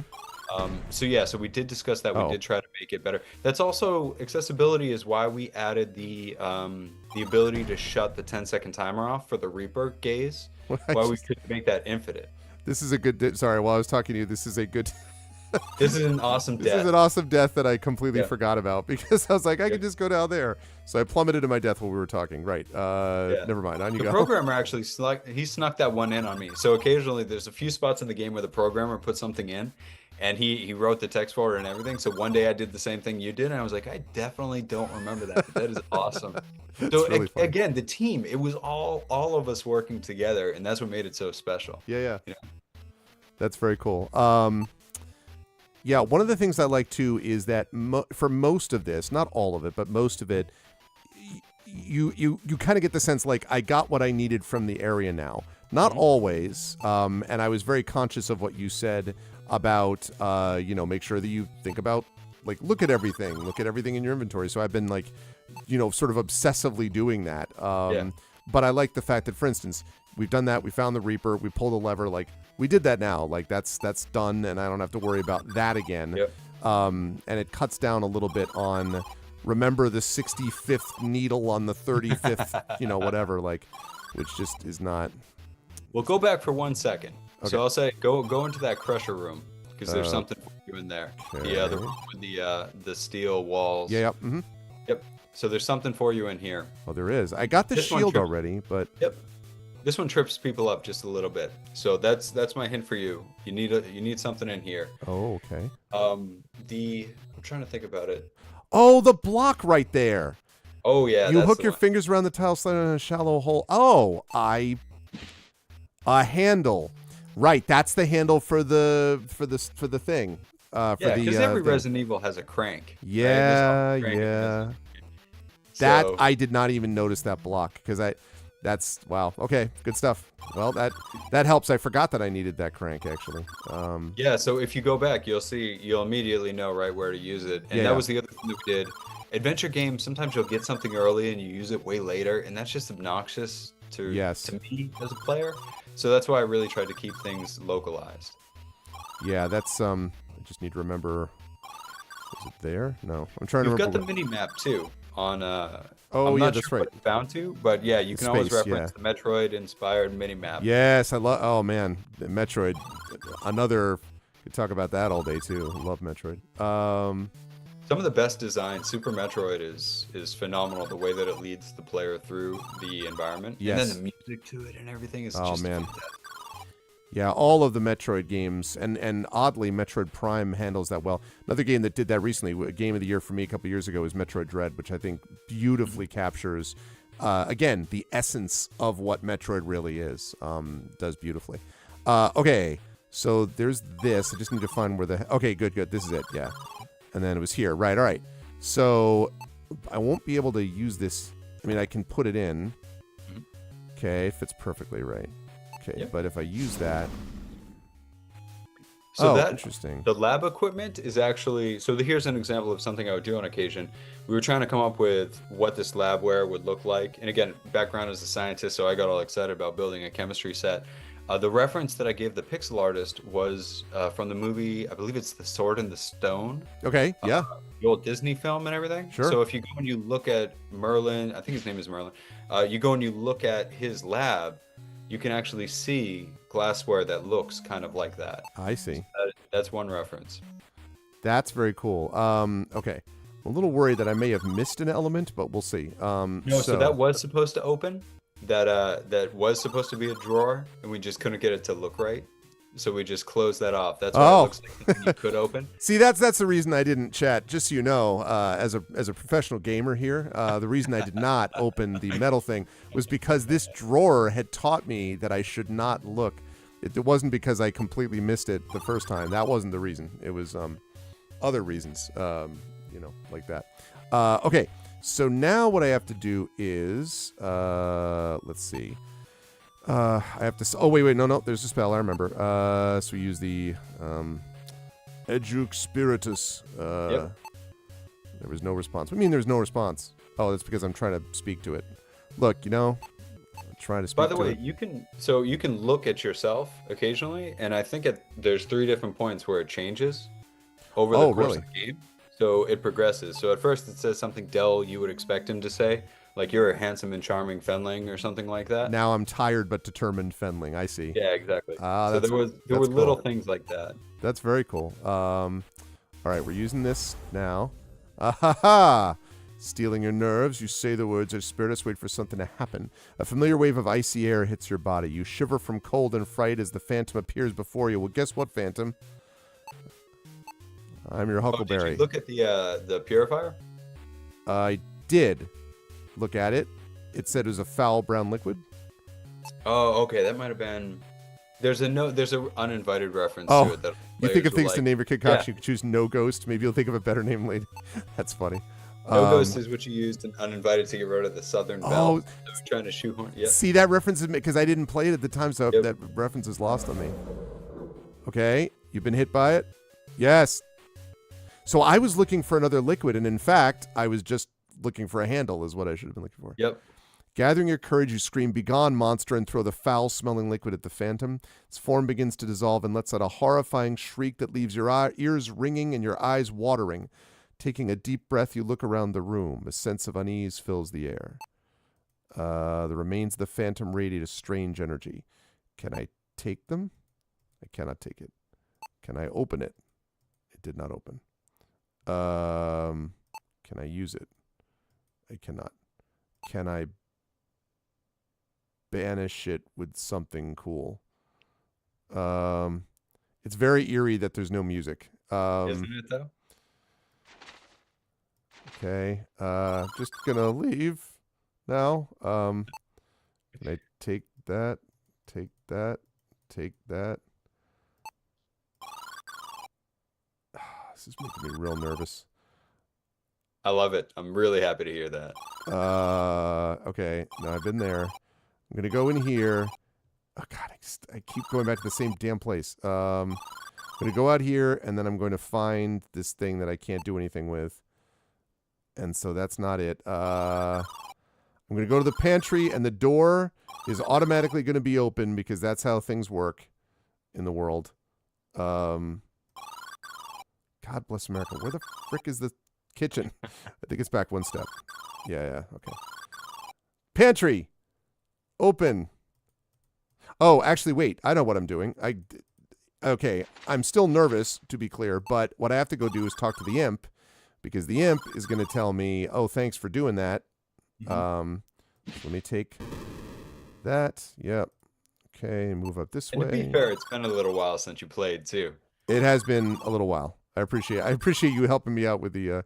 That's why you're not remembering something clear. I mean, no, that's one thing I would have liked to have gotten in is like a quest log to really orient the player again. Like Just the didn't have story time. so far.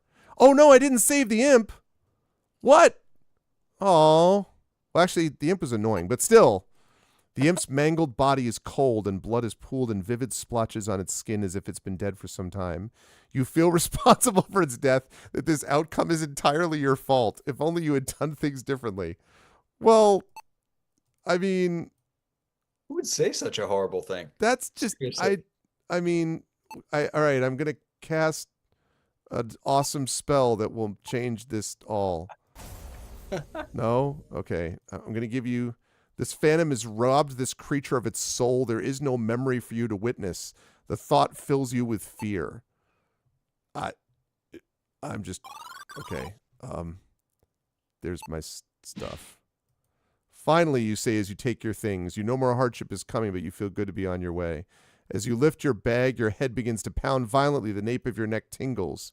You hear sounds like gentle whispers from within your mind. You cannot make out the words. I'm out of here, you mumble as you turn to leave. You don't care anymore. You never want to see this place again.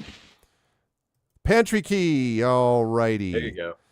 I feel bad for this imp, though. Okay, I guess I can ask you, is it true that I could have done this faster and saved the imp? Not faster. It's nothing to do with time. But the game is... Shadowgate had a ton of replayability, and this one does too. Okay. So don't worry about it. Yeah, it's got nothing to do with the speed with which you do things. Okay. You'll understand. I see. I mean, in fairness, he did take my stuff to begin with. I mean, People love the imp. I was surprised. I thought everybody was gonna hate him, but a lot of people really love him. Until you brutally obliterated him. I mean, like that was I was here this whole time. You had your eyes on me the whole time. I didn't do anything. I've been sitting here. You peer at the jar and notice a single I always do that as a DM, right? Where I'm always like, I'm just the messenger. Like, I don't, notice a single floating eye looking back. You say, recoiling from the specimen. Well, obviously, we're taking that. What? Can it be taken? All right, can I open it? I cannot open it. Can I hit it? That only hurt your hand. Okay. All right, well, what is this thing? Light reflects dimly off of this yellow stone. Despite the color, it's identical to the red stone you used on the portal. Well, I have a feeling we're going to need that. Gives you a strange sense of deja vu. Aha. I see what you did there. Oh, there you go. P.I. stone. Clever. Reminds you of the red stone that activated the portal. Can't take the plates. Can't take the thing. All right. I'm going to speak to the eye. No. I guess I can't take this. But I'm sitting there going like, All right, 59%. All right, let me move off of here. All right, so now I move out of here. Having defeated the phantom, the front door is open. You are free to leave. All right, and then we're back out here. Step out of the mansion into the cool night air. So much time has passed since you began chasing Belazar. An unsettling feeling washes over you. You do not have long until his evil scheme comes to fruition. You must hurry. You must hurry now. And we have the Baron.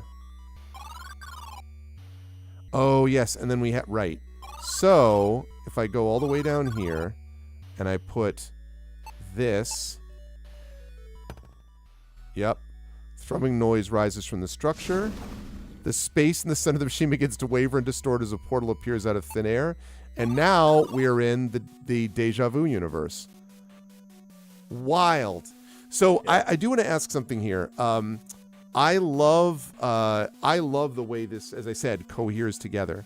However, because you're basically making these call-outs to vastly different game settings, you've already talked a little bit about how you had to think about how do I do that in 1940s Chicago, etc. Was there a through line that you and the team used to kind of hold this together? I mean, I guess the art, because it's the same artist, maybe the music. But I'm wondering if there was either a thematic through line or something that didn't make it just feel like, here's a section bolted on by Kickstarter backers, which is, in fact, sort of what happened. How did you maintain kind of thematic consistency, I guess, is the question with this. Yeah, that was tough. So the way that we approached it, because we already had the game, all laid out by the time we hit the Kickstarter, and we didn't really know how it was going to perform. We figured we were gonna maybe make 25,000 for it. Oh man. Yeah. So we had no idea. So when it came time to this, I had to sit down and I kind of kept punting it off down the road as I was building out the rest of the areas.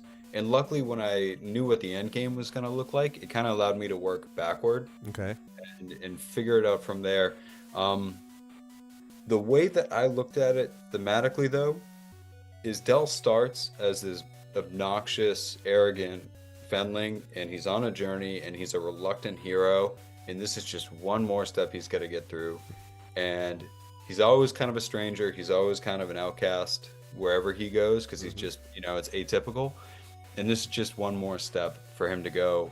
So how would he approach just another, set of problems and go through, and what would it do to him afterward? Right.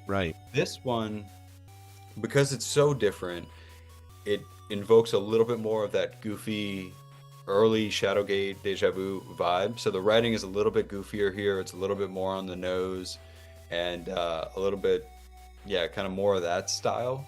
Just because this was supposed to be so this was supposed to be fun. This is for the people that wanted to spend the money to see it. So we're gonna have a good old time with it. We know why we're here. This is the fan service section, so to speak. Effectively. Yes. But we do some fun stuff with it too. You'll see. Yeah. And this is shorter, right, than I'm just curious, than the other mansion. So just to be clear, so we had the uninvited reference, but really the mansion was, it's uninvited inspired, but it's mostly you is what you're saying, like, and your team in the new context, right? Whereas this is more, I understand you did all of that, but I'm saying this is more of a direct reference, whereas the other one was more expanded. Is that fair to say? Yeah. Well said. The most uninvited thing about the mansion that you just completed is if you look on the Macintosh box for the uninvited game, the silhouette of the mansion is that box. I see. Is the biggest thing. Very neat. I think that's, by the way, I think that's a good sign for future game titles that you'd want to build, that you did this whole game within a game that was, a credible, like, self-contained section that didn't have to rely on looking back to the old standards, so I think that's a good sign for the team's creative potential in the future. Not that you need me to tell you that, but no, I appreciate it. We got the seal of approval from Dave. So Dave Marsh called up Carl Roloffs, who is the other creator of Shadowgate. They were kind of co-creators, best friends. And I was on the call when he did it, and he was like, "Hey, Carl, you're never gonna guess. They put uninvited in Beyond Shadowgate. They did it really well. You got to play it." So that when we hit that, we were like, "We nailed it. We're good." You've officially arrived.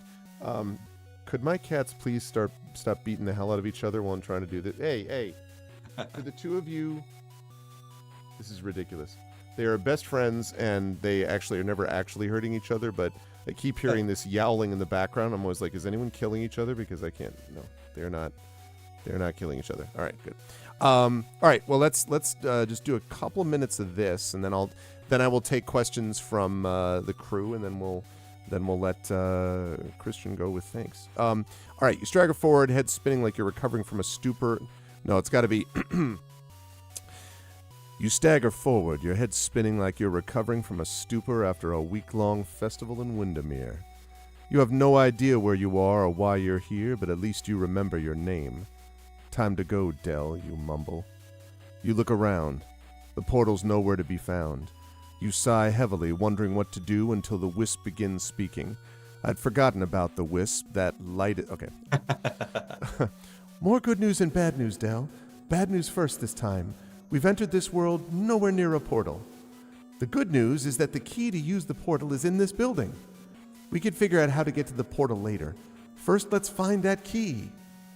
I have to admit also I'm nervous that something is going to eventually happen to the wisp, and I'm going to be like, man, the poor wisp, because we've already seen the wisp use part of its energy, and I'm like, that would be too bad. Something bad happening, chance in a million. I mean, Don't worry about it. Yeah. Plain wooden door with an out of order sign. You say a dried stain on the floor. It's an image of a man wearing a pinstripe suit with a snake on the front. He's holding a leather glove and a white ball. Plaque at the base of the image says, starting pitcher K. Roloffs, player number 36. There's a note written on the image, to Joe, thanks for the free grub. It was edible, KR. It's an image of several people all wearing the same uniform with the snake emblem. Yeah, talk to me about it. Yeah, this little area, I actually went back and found the scripts for Deja Vu and Uninvited, all the text from the game. So if you notice the change in the style, it's referencing that. So you start Deja Vu, you wake up in a bathroom, you have no memory. It says you feel like you woke up from a week-long stupor in Vegas or something like that. Right. So the style is specifically mimicking those games. I put way too much time on that. I just again, when you have a super fan do something, this is No, what happens. that's what it's about. I know. That's why I want you to get paid for all of it. Is the key. They must all be soldiers from the same kingdom, fighting for their snake lords. Case with a glass door is mounted on the wall. That's it. There's an indent as if it's meant to hold something. It appears to be the shape of a sword. I think I may be fresh out of a sword. I have a dagger. They do not have a sword. All right, so, and I suppose I can't open this. Door won't budge. You understand now what out of order means. Could take that sign? No. Take the picture? No. Take the indented thing that I obviously have to put something into? No, okay. Right, okay.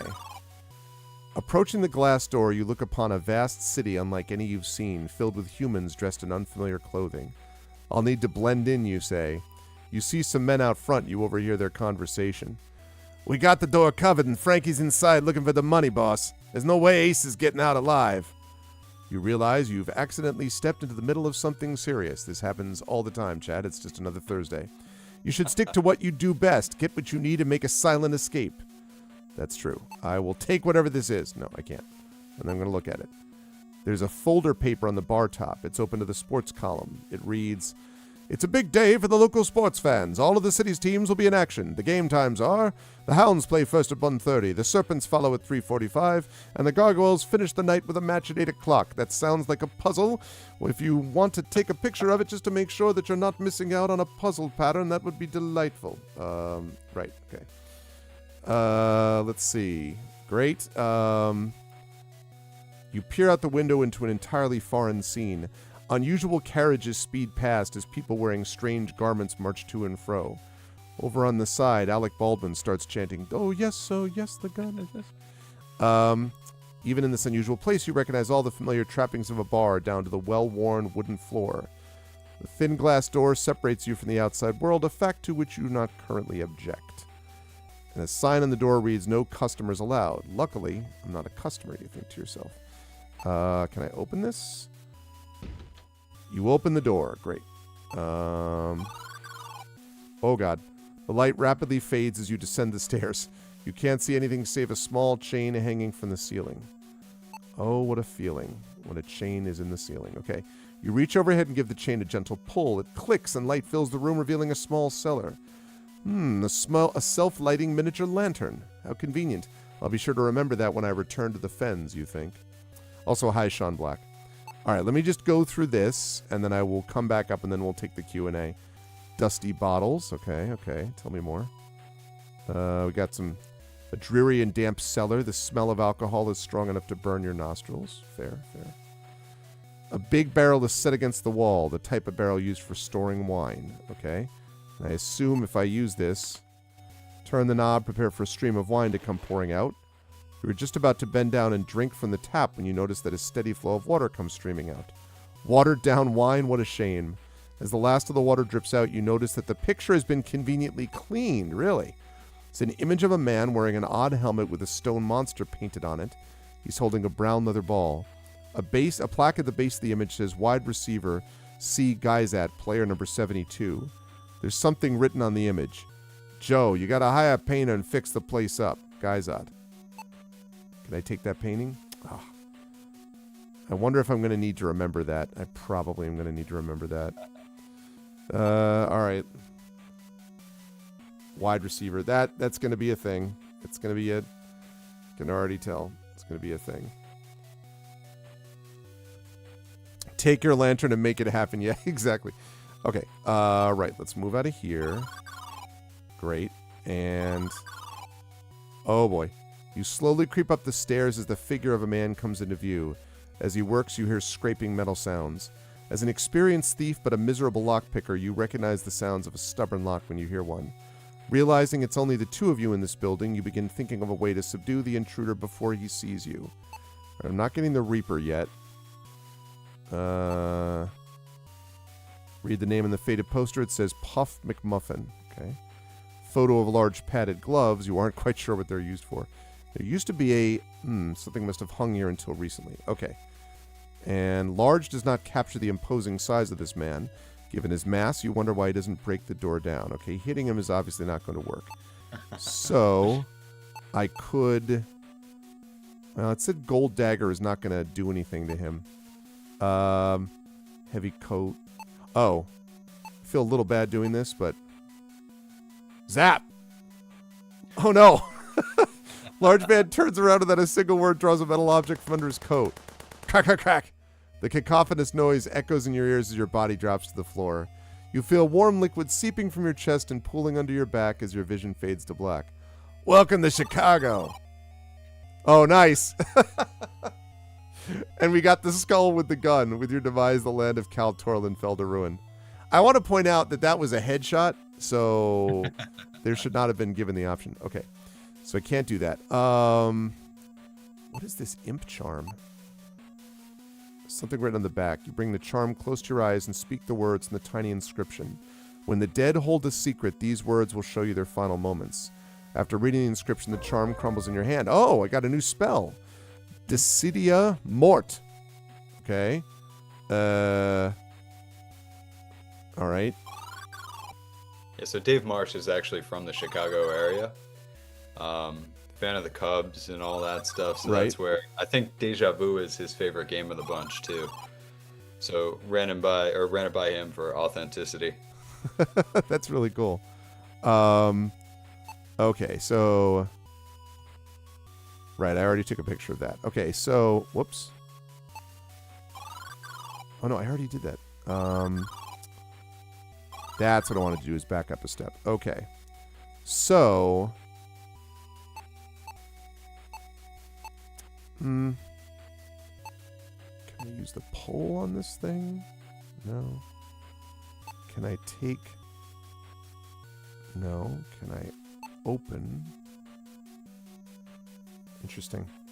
Let's see. I don't see a dead guy yet. Actually, look at the bread. Still freshly baked. I was hoping one of these was going to be hard enough that I could just, you know. And the gold dagger is too soft to be effective. I don't know about this. I'm looking for anything that makes reference to a lot of weight. Like this is... It's a pearl, yeah.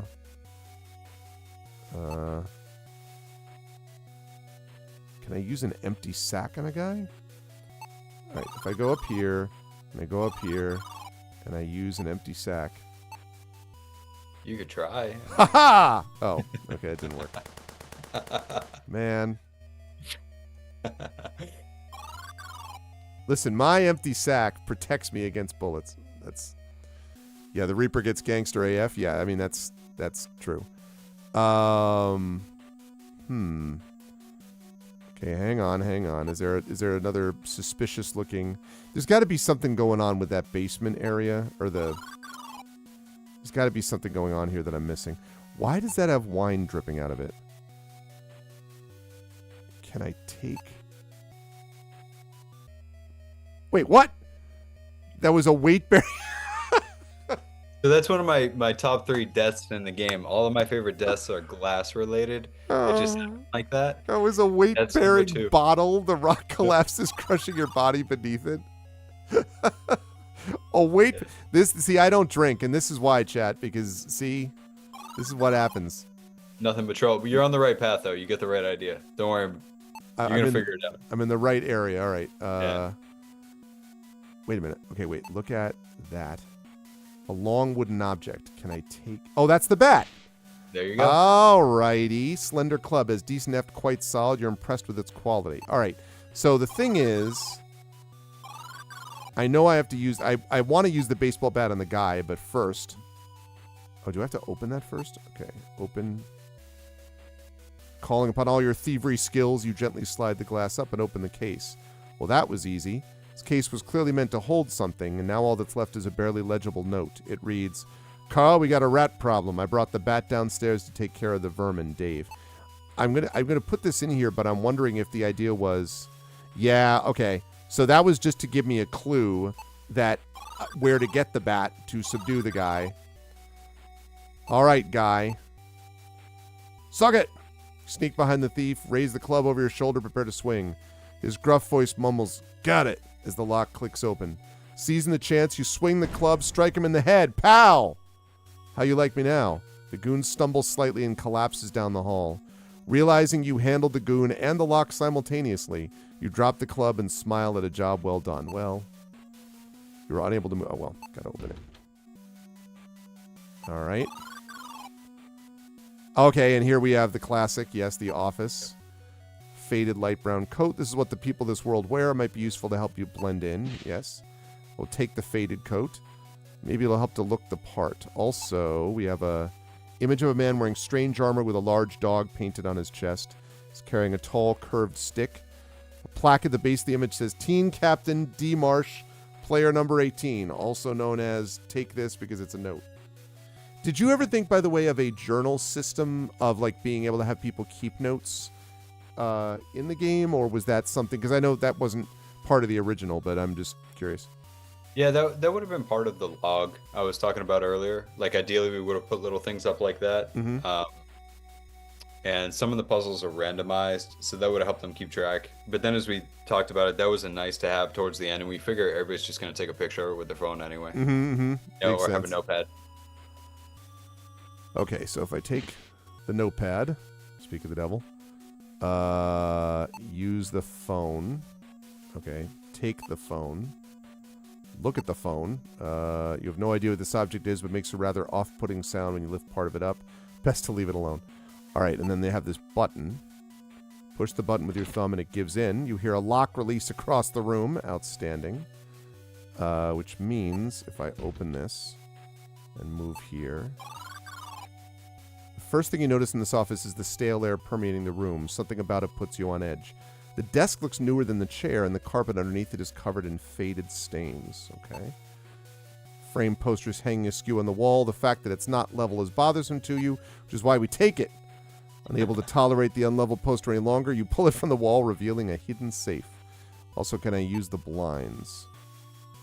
Pull the string next to the window. The shade quickly rises. Convenient, you say with some surprise.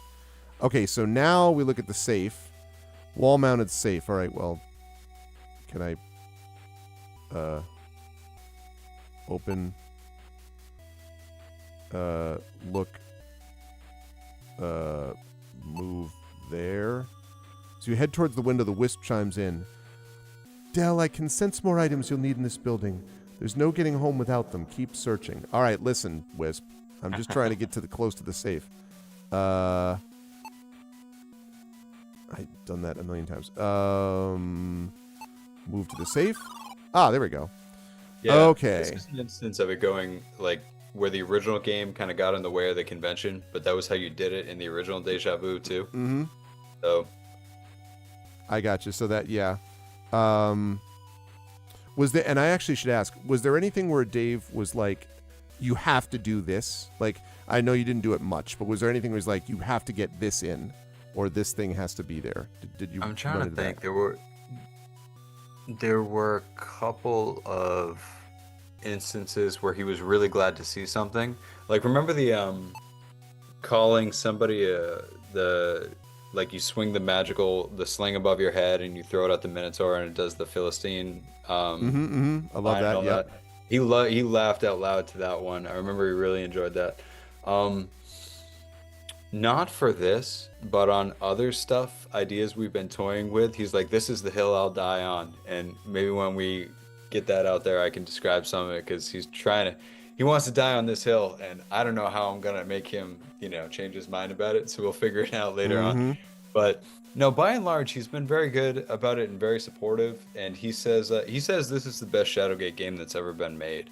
Wow. Which is high praise from him. He does he's got a high bar of quality for himself. He's a very, very hard worker. So he was mostly satisfied, and that's how we knew we made, at the very least for Shadowgate fans, that's how we knew we made a game that was going to make people happy. That's very cool. Yeah, I mean, that's got to be wild to just be like, oh, so it's working then. If he likes it.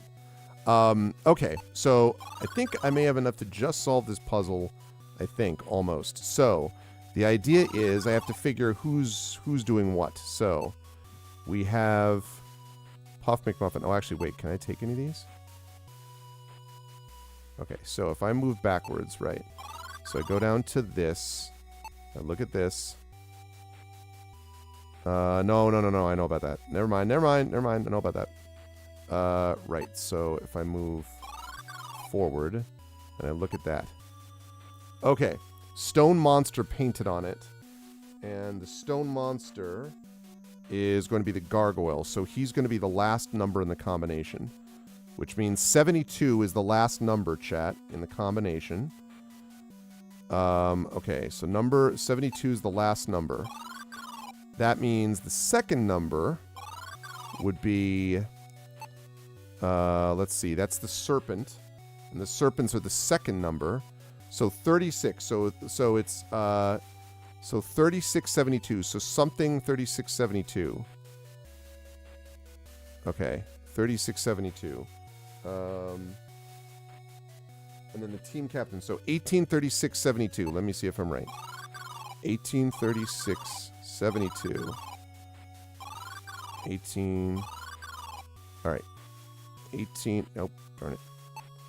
183670. Let's go. And it opens. Hey! All right. And there's another one of those. It's just your optimism. You swear you can see glimpses of Cal Torlin reflecting in it. You see a familiar sight. This is clearly a portal key. You thought growing up in the 70s days there'd be a lot more quicksand and hidden safes in life. I'm a bit disappointed. Yeah, maybe safer, though, in fairness, than what would have been the case otherwise. Impressed by the craftsmanship of this wall-mounted safe. They must have some talented blacksmiths in this world. Okay, they've got that. Are these banknotes? Pile of green paper in the safe. If this is locked up, it must be important, you muse to yourself. All right, so we take that. All right, so we move out of here. Okay, I want to make sure that I didn't actually miss something. All right, good. So I'm going to move out of here. I'm going to move several footsteps into the next room. A gruff voice speaks up. We got Ace Trap, boys. Get in there and let's rattle him. Don't stop till he's full of lead. The wisp chimes in. Sounds like they mean business, Del. You have everything you need. Time to get out of here. Yep. Way ahead of you. So the speedrunners, actually, this is one of the banes of their running, because that's a randomized puzzle. So it's, the same order and logic to solve it, but the numbers show up differently. Oh, really? So, interesting. High, low, and then this one. And so the world records they get the high-low game on the first try, and they have very low numbers in this puzzle. I see. It's funny. I don't know if you've watched some of the Lobos Jr. playthrough of this. So there was, because after I played ahead that I wasn't going to get spoiled, I was interested, so I watched a little bit of his. And, the high-low thing, he was stuck there for, 20 minutes, and I think I solved it, the second time. And I was like, I wasn't thinking of it as, I have some super skill. It was just sort of random, I was like... It happens. That's why it's lucky it's in, the first 7 minutes of the game. But no, because we changed the balance on that multiple times, and I kept telling the programmer, I was like, it takes me forever to do it. He was like, it's fine. It's that's how it's supposed to be. And so one day it took me 10 minutes to do it. And I was like, I'm going to record this damn thing, and I'm going to show it to him that it's taken me 10 minutes to do it. Right. And I got 35 seconds. And I was like, well, damn. He's like, see, just as intended. Yeah. Beyond Shadowgate. I'm interviewing the developer. You step onto the platform, a cold wind whips past you. It is a windy city. All right. So this is a good time chat now because Chris has been very, very generous with his time. But this is a good time to ask your questions. So, chat, do you have questions for Christian Moseley, who is the writer, designer, one of the developers of Beyond Shadowgate? Now is the time to ask. If you've ever been like, I want to know all the secrets. How do I get multiple degrees and then eventually end up making a sequel to a classic game of all time? How do I do these things? Now is the time. So please drop questions in chat and I will forward them as we go. and we'll go for another 5-10 minutes or so, and then we'll. And I kept Christian longer than I told him I would, but I'm grateful that he's willing to stick a little bit longer. Steps leads to a passage. So now's the time, chat. Get your questions in. So Tim Coolish asks, where did the idea for the Grim Reaper come from? That's the original game, I assume. Was there any adjustment, though, in the Grim Reaper, besides what you just showed with the gun, which is very funny?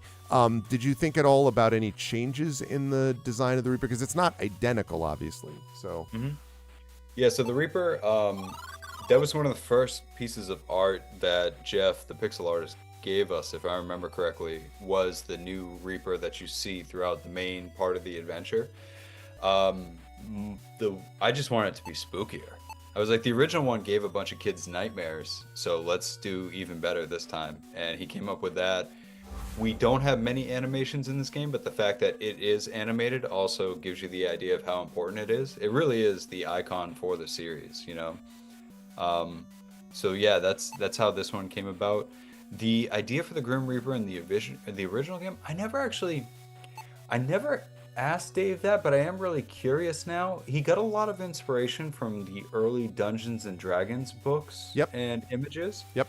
And his original Shadowgate design document is literally a spiral notebook, and it's awesome to see. It's just got his writing and Carl's writing in there, and their handwriting's awful, and then the ink is faded. But it's super cool to see, and I don't remember seeing a mention of the Reaper in that either. But I'll ask him, and if I figure that out, I'll make a post about it. Yeah, I was curious. That's interesting. Yeah, for sure. All right, good one, Tim. Other questions, folks, either on YouTube or here on Twitch. Other questions for Christian. We have a cat down here, so we have to be careful about how we manage things. Appears to be a tin can. It's been crushed and sits precariously on the edge of the walkway. Gonna take that tin can. Oh no, it tipped over into the water. A ferocious sewer alligator pops up from the water. Alligator. Achievement unlocked. Killed by the sewer gator. It looks hungry. Crunch. It clamps its jaws on your legs and twirls around, snapping your bones in several places. It drags you down into the sewer water, tearing more chunks of your flesh to pieces before it finishes you off. I like that while it's doing that, the cat pays zero attention. Like the cat's just like, I don't think it was supposed to be like that initially, and then we thought it was so funny that we just decided to leave it like that because it's such a good image. And that sewer gator is in the original Deja Vu too. So yeah, that's one of the iconic characters from that. It's just randomly in the sewer. I've only been to Chicago one time. I don't know about their sewer problem. But yeah, I same. I've been to Chicago once, but I don't remember. Once I think. But yeah, don't know about the alligators, but that was really funny. So, okay, Emily asks, want to say this has been absolutely delightful. If you get better questions, please answer them. But do you have a sense if the barmaid was actually someone Dave knew? Did that influence how you interacted with her? It seems specific, and I can't figure out if it's a good thing or a bad thing. Yes, I thought the barmaid was cute, but this is a strictly academic question, she clarifies. The barmaid is Dave's wife. Dave's wife, see? Dave's wife. So they were dating at the time, and she thought it was cool. So he was, they were dating. So he put her in the game. And that's actually exactly what it is. And then the barmaid, because I asked, I was like, why do we have I was like, who's the barmaid? Because this is real specific. And he was like, yeah, that's my wife. And then there's also an image of the barmaid and it doesn't reference this in the text, but in the trade minister's bedroom is an image of the barmaid too. So there's some more subtext for you. You can figure that out. Mm-hmm. Yeah. You said girlfriend. This was a long-term thing. Yeah, well, so... Girlfriend at the time. At the time. Probably, it became his wife later on. So... that's what he's described as being so beautiful and so on and so forth, too. This just reminded me, I was thinking about how it's fun. Like, obviously, you almost encourage people to get a bunch of these deaths because they can go back and then, like, redo it, which I think is great. But I was thinking about the original with the torch and the crazy music that down, now, is that sort of thing. You do a little bit of that, obviously, with the Reaper, but in a lot of ways, you make that aspect of things more forgiving, and you don't make people run through that. Now, as someone who, I admire Dark Souls players, but no thanks. Like, I'm not. That's not my bag. Was this simply a matter of people are going to get frustrated if they're just doing the same thing over and over again, or how did you make a decision? I guess maybe this is maybe already asked and answered, I suppose, but it struck me that did not really make its way over from the original game that much. Some of that element of you have to do this, if you miss it, then you're out, and you have to go all the way back from, wherever that was. So I'm curious about the decisions to make it a little more forgiving than the original, theoretically. Yeah, so that's really two parts. So for making it more forgiving, like I said, the programmer with his industry experience, games just generally need to be they can't be NES hard anymore. People like Dark Souls, that's great, but not as much as people enjoy just being able to play through something is one part of it. So that's another thing. It was a sort of artificial difficulty too. It didn't really depend on the player's skill necessarily. Like in one way it didn't, but in another sense it didn't. So, Okay. And then the other thing was logically, you spend most of your time outside.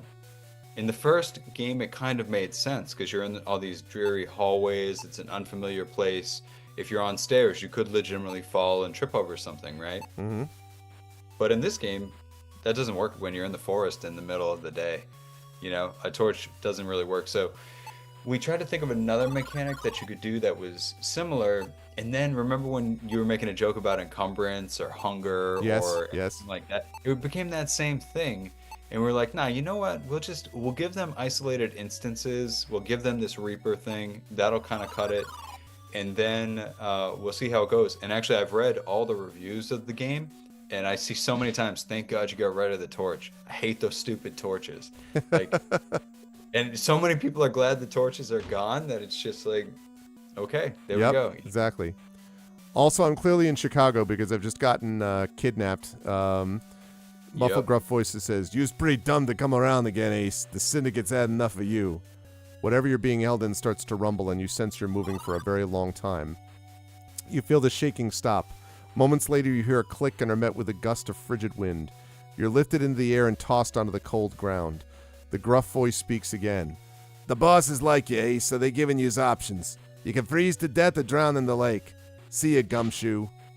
You hear a loud noise move away from you as you get to your feet and rip the cloth off your head to see a vast frozen tundra. You realize you're on a large lake. The wind scatters snow in all directions, quickly erasing your footsteps. Well, a lot of good this coat did me. I've been mistaken for this Mr. Gumshoe, whoever that is.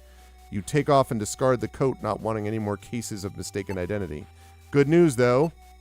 I have a heavy coat. Wait, I immediately start sweating. What? This is frozen tundra. The heck? No, trust me, you'll need it later. All right.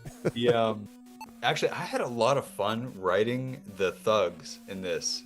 For whatever reason, Oh, I just really, like that thing about the syndicate and they've given you options, Gumshoe. I don't know, some reason it just came easier. That's the best. Yeah, the general feel of Chicago. That's fun. Yeah, and the rattling boys and filling with and all that stuff. I don't know. It's just seriously. Right.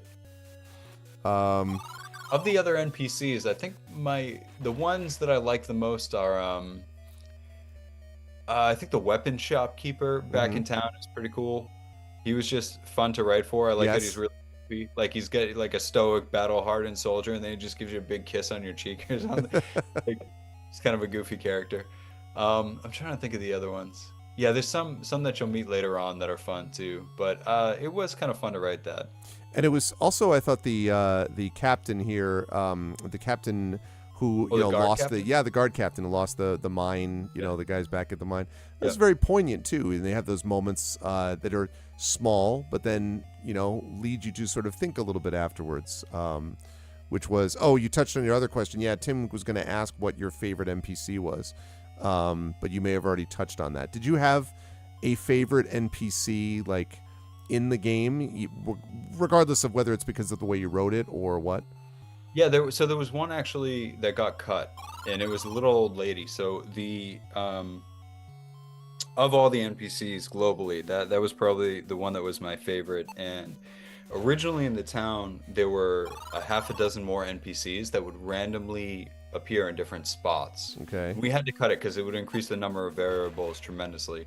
But each of them had their own individual dialogue. And then if they appeared on the screen with another NPC, they had additional dialogue, and it was lore building. Okay. So this one little old lady, dressed up kind of like a sorceress, like robe over her head, all that kind of stuff. I liked her for two reasons. One, she would say things that were kind of they made sense, but they didn't make sense. Mm-hmm. So that elegant kind of writing that's hard to get, where it's a little bit of psychosis, but if you think about it, kind of checks out, and it tells you warnings and a little bit more about the land. But then the other thing that I thought was fun was you can hit all the NPCs in town, and pretty much all of them will kill you except one. Hers was when she appeared in front of the fountain, you punch her, she catches your fist and flips you over onto the fountain, snapping your neck on the side of the fountain. Oh, And it wow. was just such a brutal death that made zero sense for being a little old lady.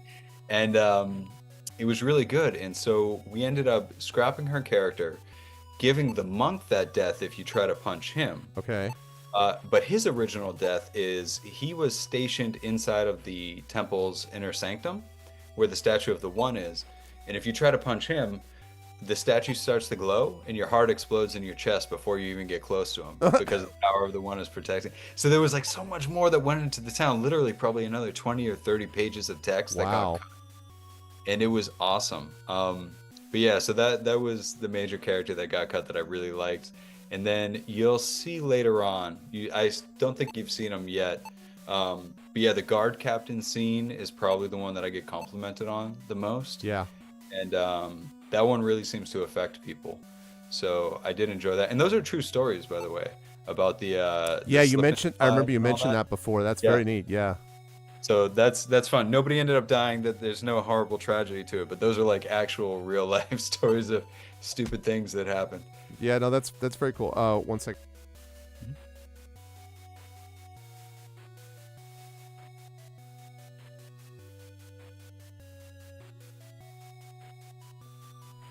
Okay.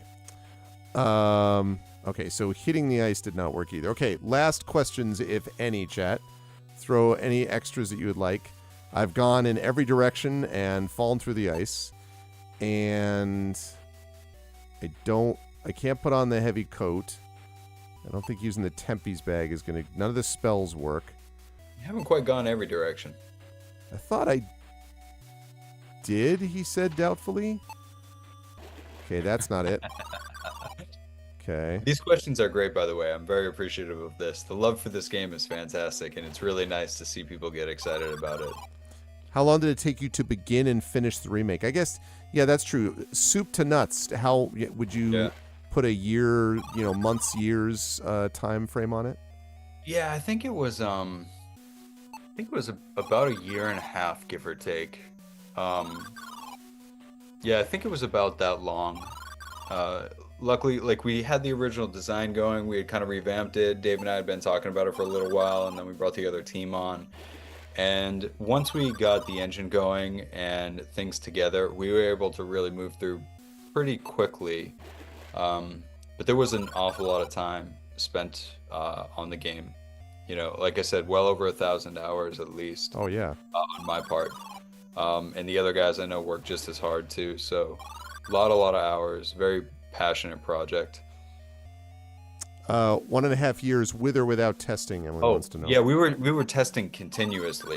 That's inclusive. So whenever there were new screens made, we started testing them immediately. And we would do that new chunk. And then at the end of the week or every couple weeks, we would run from the beginning of the game up to the new chunk. And then the game goes back and forth on itself too. So you'll retread some of the ground, and we had to check all that as we were building the new thing. So that helped us go to old areas as well and continuously check. And then Dave Marsh has a group of people that he's worked with for probably about 10 years now, maybe 15, that he uses to test all of his games. Some of them are like professional editors. We had a lady who was, a Harvard English grad that came in, did the reading, did the testing. Just a ragtag bunch of awesome people that we get in, and then the team does it and everything. So yeah, it was fun. That sped it up. That's very cool. As a publisher, this feels impressive to me for all this interaction. Yeah, absolutely. And you're right about the sound, Sean Black. I just realized, chat, that it shows you right on the graphic. Like there's a break here, like there's a solid area here, so it's safe to go left here. I was just sort of like, is it abstract random? You just go this way, then you go up that way, then you go left this way. You go up this way. There we are. Yep, that's cool. You breathe this. There's a text hook for it too. It's like you think, this ice is nothing but cracks, and then it's like, oh, you think this feels sturdy. That's actually an authentic skyline picture too. Oh, is it? Yeah, the Chicago, I think Museum of Industry or Science and Industry or something, but that's actually authentic. Very cool. After the excitement wears off and you calm down, you quickly retrace your steps and write them down. With your notes in hand, you feel like a real detective. Surely you're better than whoever it was those goons were after, Mr. Shoe something. Okay. Aha, that guy. Yep. You see the ragged face of a stranger. He's wearing a familiar coat and there are bruises across his knuckles. Yo. You say hello. Finger guns. The man responds. Hey, kid. You look lost and confused. Happened to me once. Name's Ace Harding. What's yours? You tell him your name. Dell, huh? Strange name for a short one like you. Tell you what. I run a boxing gym. Come by and I'll teach you something to help keep people off your case. You tell him about your trek across the ice. He responds, Goons? I took care of them. I've been at this for years. All right, kid, I like you, but it's windy out here. Get on inside. See you around, kid. Achievement unlocked. Deja Vu spoke with Ace. That's cool. Aha, and we have the money. There's a thin slot in this box. Maybe it has something to do with a strip of paper sticking out of the top. Use money. You slip the green notes in the slot and watch as the paper at the top grows. It says Receipt Museum of Science and Industry. You don't know what science and industry are, but you know what a receipt is. That's your ticket into this place. All right. The thing you're not seeing too is the deaths. There's so many deaths that like your skill in playing, you're just going right by them. But like I feel some vague sense of pride, even though I know part of the appeal is how many times people die. But I'm just like, I can't shut that part of my brain off, like trying to avoid the deaths, Somebody, Cranky Templar, does all these awesome death compilation videos on YouTube of all these games that he plays through. Yeah. And I think his is like an hour and 15 minutes of straight runtime for Beyond Shadowgate. Of just that, wow. Just death after death. Of all the different permutations, I think this room has 3 in it. Like if you move straight forward, if you try to take the statue, if you do this stuff, like there's a few. So yeah, you're bypassing it. How many, do you have a sense of how many deaths overall, different kinds of deaths there are in the game? I think there's at least close to 10 achievements that are types of death. Okay. Like get electrocuted, drown, burn, jump out a window, all that stuff. Yeah. And then for actual deaths in the game, honestly, I lost count, but it's got to be well over 100 because there's 250 rooms and several rooms have more than one way to die. Like I told you, all room but one in the castle, if you jump out of the window, you get a unique death. Yeah. And it's geographically accurate too for where you would be pointing if you were in the tower. That took way too much time. Again, you let a fan do something and they do stupid That's wild, though. Yeah, I'm glad you're able to say it, though, because I would never have known that. Thank you so much, by the way, Darkside Prop, for the resub. I can't shut off the voices in my head either. Help me out. They're telling me to keep resubbing. I don't know how to stop them. That's not a voice you should ignore. Just listen to it. You should, yeah. Listen to the voice, resub repeatedly. Thank you, Rob. Appreciate it, man. So, yeah, I mean, I was going to say, like, that. It's wild that you put that level of detail into it, but I completely get it. And it is one of those things where I imagine it must be just like, do you know how much time I put into XYZ? Like, when people are, but that's it, right? Your people are likely to see just the tip of the iceberg. I suppose if they play it over and over and over again, they'll see everything, but they will miss part of these things just because the nature of the game is they have a different experience running through it and playing. And I should ask this, actually. This is an important question as we maybe start to wrap up here, which is just, is there a part of the game that had you to do it over again, you would have done in a different way? Or let's say in the director's cut version of this or whatever, are there things that you would do differently based upon the experience that you had making the game? Was there anything you would do in a different way? That's a good question. Speaking to the quality of the product that we put out and how happy the team is, there's very little I would change personally. And I'm not saying that through like an artificial, like, hey, go buy this game, it's great. I mean that sincerely. We really made a game that we specifically would like to play. Okay. And a lot of our meetings were like, that's cool. I love it. Like, for instance, the Metroid minimap. I was sitting in a mall meeting with the guys, and I mentioned something offhand, and I was like, man, it would be cool if we're not doing this. We should not do this. But I'm saying this because this is a cool idea, What and it would just be neat occurred to is, me it's did you something know like that that. they literally wouldn't go along with it, or were you like, oh, we No, shouldn't do this, but you know? we were coming up to the release. We were like I think 2 months out from the release date, and I was like, guys, I know we said nothing else. I know the game's set up. I know we're testing now, testing and polish. But it'd be real cool if we had a Metroid map.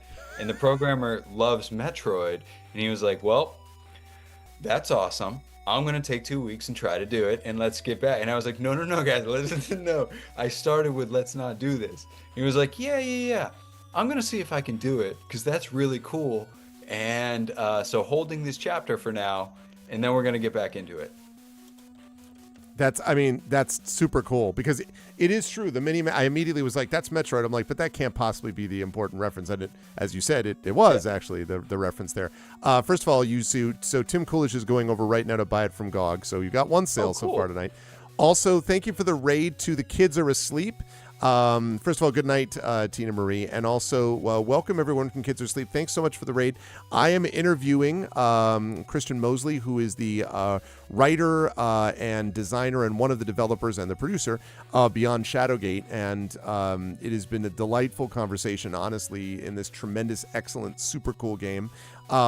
So apologies that I have not been able to focus too much on other things other than just sort of tying in from chat, but I've already had Christian on way longer than I planned to keep him, which is very kind of him, but I want to make sure that he gets some sleep. So I will just say, for anyone who just came in, if you have questions for this multi-talented, multi-degree holding person who has done all this amazing work, and in terms of design or anything else, if we've asked it before, we can either TLDR it or we can say that's been asked, but check the VOD. But it may be that you have questions that you would not necessarily have heard before. So throw a couple of questions up there, please, if you have any, and we will respond to those quickly.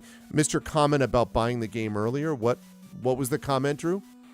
What did I miss? I'm sure that I did. Would not surprise me. If you bought the game, thank you. Very much appreciate it. The money from this game is not going to buy us new stuff. It is going to future games. That's been the plan all along. Oh, I see. So Drew is also buying it. Oh, okay. Thank you. Yeah. So we have two confirmed sales from this so far. I've been having fun just chatting anyway. This has been a blast. Oh, that's great, man. I appreciate that. Thank you. It's I really have enjoyed it myself because it's I love getting into the nitty gritty of and hearing the mind of a creator in any field, but especially for a game that was very iconic and that I was really affected by when I was younger. Having a great new game that I would have liked anyway, even if it didn't have that, but also it happens to have that, is pretty awesome. What's up, Poke Dude? Speaking of someone who should be checking this game out, good to see you, Poke Dude. You went for the special edition through Arvin Elrond's link. I hope it helps with future games. Cool. Nice, Tim Coolish. Yeah, any of that kind of stuff helps because, again, it's very important to be both supporting financially when you can, so thank you, Tim, but also doing that and then letting other people know this game is tremendous. I refer you all to the Bigalus Dickalus effect, which happened literally with Amal Omatar and Max Gladstone, and all the writers in chat know what I'm talking about. This random anime Twitter account that doesn't even have, it had some followers, but it wasn't like 100,000 followers. It's just like, you need to buy, this is how you lose the time war. You need to drop everything and read it right now. It's just so good. And for whatever reason, that goes viral and it becomes this massive thing. And then This Is How You Lose the Time War becomes #1 New York Times bestseller. And then it gets optioned. And the book was already out. It had already sold, but that raised it to a whole new level, literally because of word of mouth. So this is what you can do. If you really enjoy this, talk to you're all gamers, talk to other gamers about this sort of thing as well, because it really helps support the people who are making this and make it possible for future games from this and from other companies. So absolutely. That's all true. The thing that I didn't know until I started working on this, Steam is a great example. So we had all those Kickstarter codes, we raised all that money, we sent the codes out, people like the game. They go on Steam and review it. Publishers look at that down the road. That helps us get onto new systems, all that stuff. It helps rebuild the brand. The issue I've come across with Steam is the people that got the Kickstarter codes their reviews don't count in our front page tally. Oh, they So don't? our percentage of positive reviews is actually much lower than the actual number of positive reviews because it only counts purchases directly through Steam. So we've got like 200 some reviews and only I think 140 or 150 of them count. That's obnoxious. I mean, So it's like, yeah, I mean, I get why they do it. They don't want people just tossing out free codes and artificially messing with it. But that's a real thing. Like when people buy the game and they give a review for it, it actually does make an impact. of course. I mean, and the thing that's obnoxious about that too. I mean, I was thinking about this in part when you mentioned the review thing, because thanks to the generosity of and the good work of my wonderful publisher Athos Arts, my Grey Assassin trilogy, we ended up doing a BookBub thing, which I don't know if you've heard of it, but it's basically a thing where they discount it and it goes off to this massive curated list. And because it's a curated list, people trust it basically. So first of all, there was a massive surge in sales as a result of that, but there was also a massive surge in reviews and ratings. So all of a sudden we jump into like 60, 65 reviews on Amazon and 70, 75 reviews on Goodreads. And that changes the algorithm. And it's just because people are getting it and they're reading it and they're seeing it. And I got a couple of other, actual text reviews, but I got a lot of just star reviews, like people reviewing it and rating it.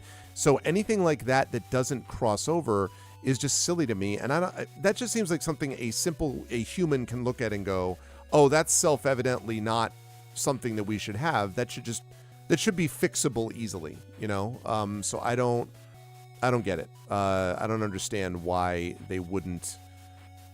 I don't know. It doesn't make sense to me. Have you reached out to them and they just were like, "This is how it is," or? Yeah, that's just how the system works. It's like that for all games across the board, as I understand. So that's annoying. That's how it is. They don't do that on GOG. I'm glad that you managed to get it on GOG. Yeah, no, we wanted to make sure people could play it without an internet connection. Like, we believe in game preservation too. Yeah. No, that's amen to that too. I'm glad that it's on both of those platforms. All right, chat. Last question, last chance. Any last questions? Last chance saloon. Yeah, whatever you have. For Christian here. This is great. All right, you're pleased with the satisfying sound of paper tearing. All right, so that statue, it's a statue of a burly man holding a sword.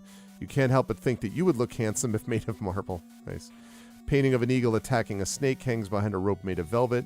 You don't know much about art, but it's very good. I bet if I tried to take that painting or touch that statue, I would die. Whoa! Man in uniform stops you. He says, "You got a ticket, fella?" "I sure do." "Take out my loaded crossbow." No, I'm just kidding. You hand the man the ticket. He takes it and moves aside without a word. That's right. Without a word, big guy. Lux, and there's just a portal. Lux smiles on you once more as you see a familiar-looking structure in the center of a large room. The wisp chimes in. "This portal is drawing power from this place, but it has no destination. Let's use the key and get home." That's hilarious. Science and industry. I guess it makes sense. I mean, yeah, you got to try to shoehorn a fantasy environment in a 1940s Chicago. This is what you get. You did some good work too. You place the key into the slot.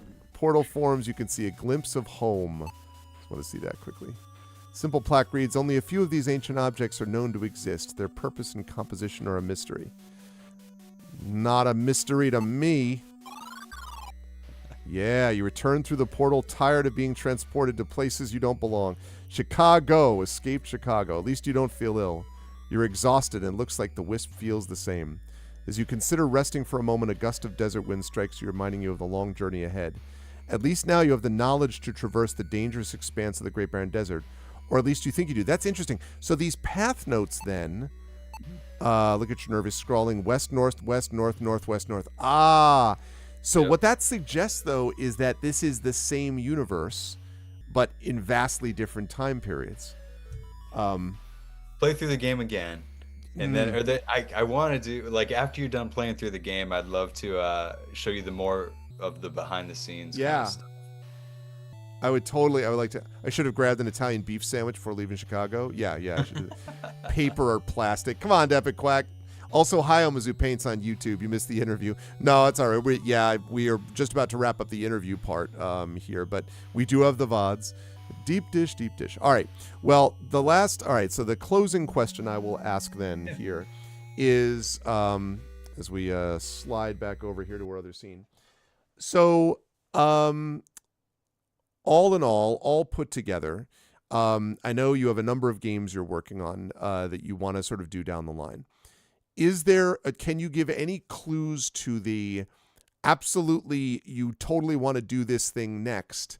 If again, sales, time, all those things Yeah. sort of permit. Is there any clues you can give about what a future game from you slash Zojoy might hold? Yeah, there's the Zojo is known for a handful of properties. I played them all as a kid. I remade this one. People liked it. No reason I can't do that for the rest of them. Absolutely no reason. And I'm the kind of guy that maybe I've already started, or maybe I haven't. I don't know. Who But knows? yeah.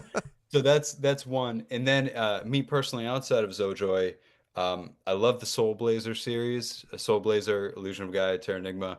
Nobody's gonna twist my arm to take a crack at one of those games. I love the way they're done. I love the music, the art, the concept of rebuilding the world after it's been devastated and unlocking it as you crawl through dungeon and dungeon. Um, yeah, so that's something I would do personally.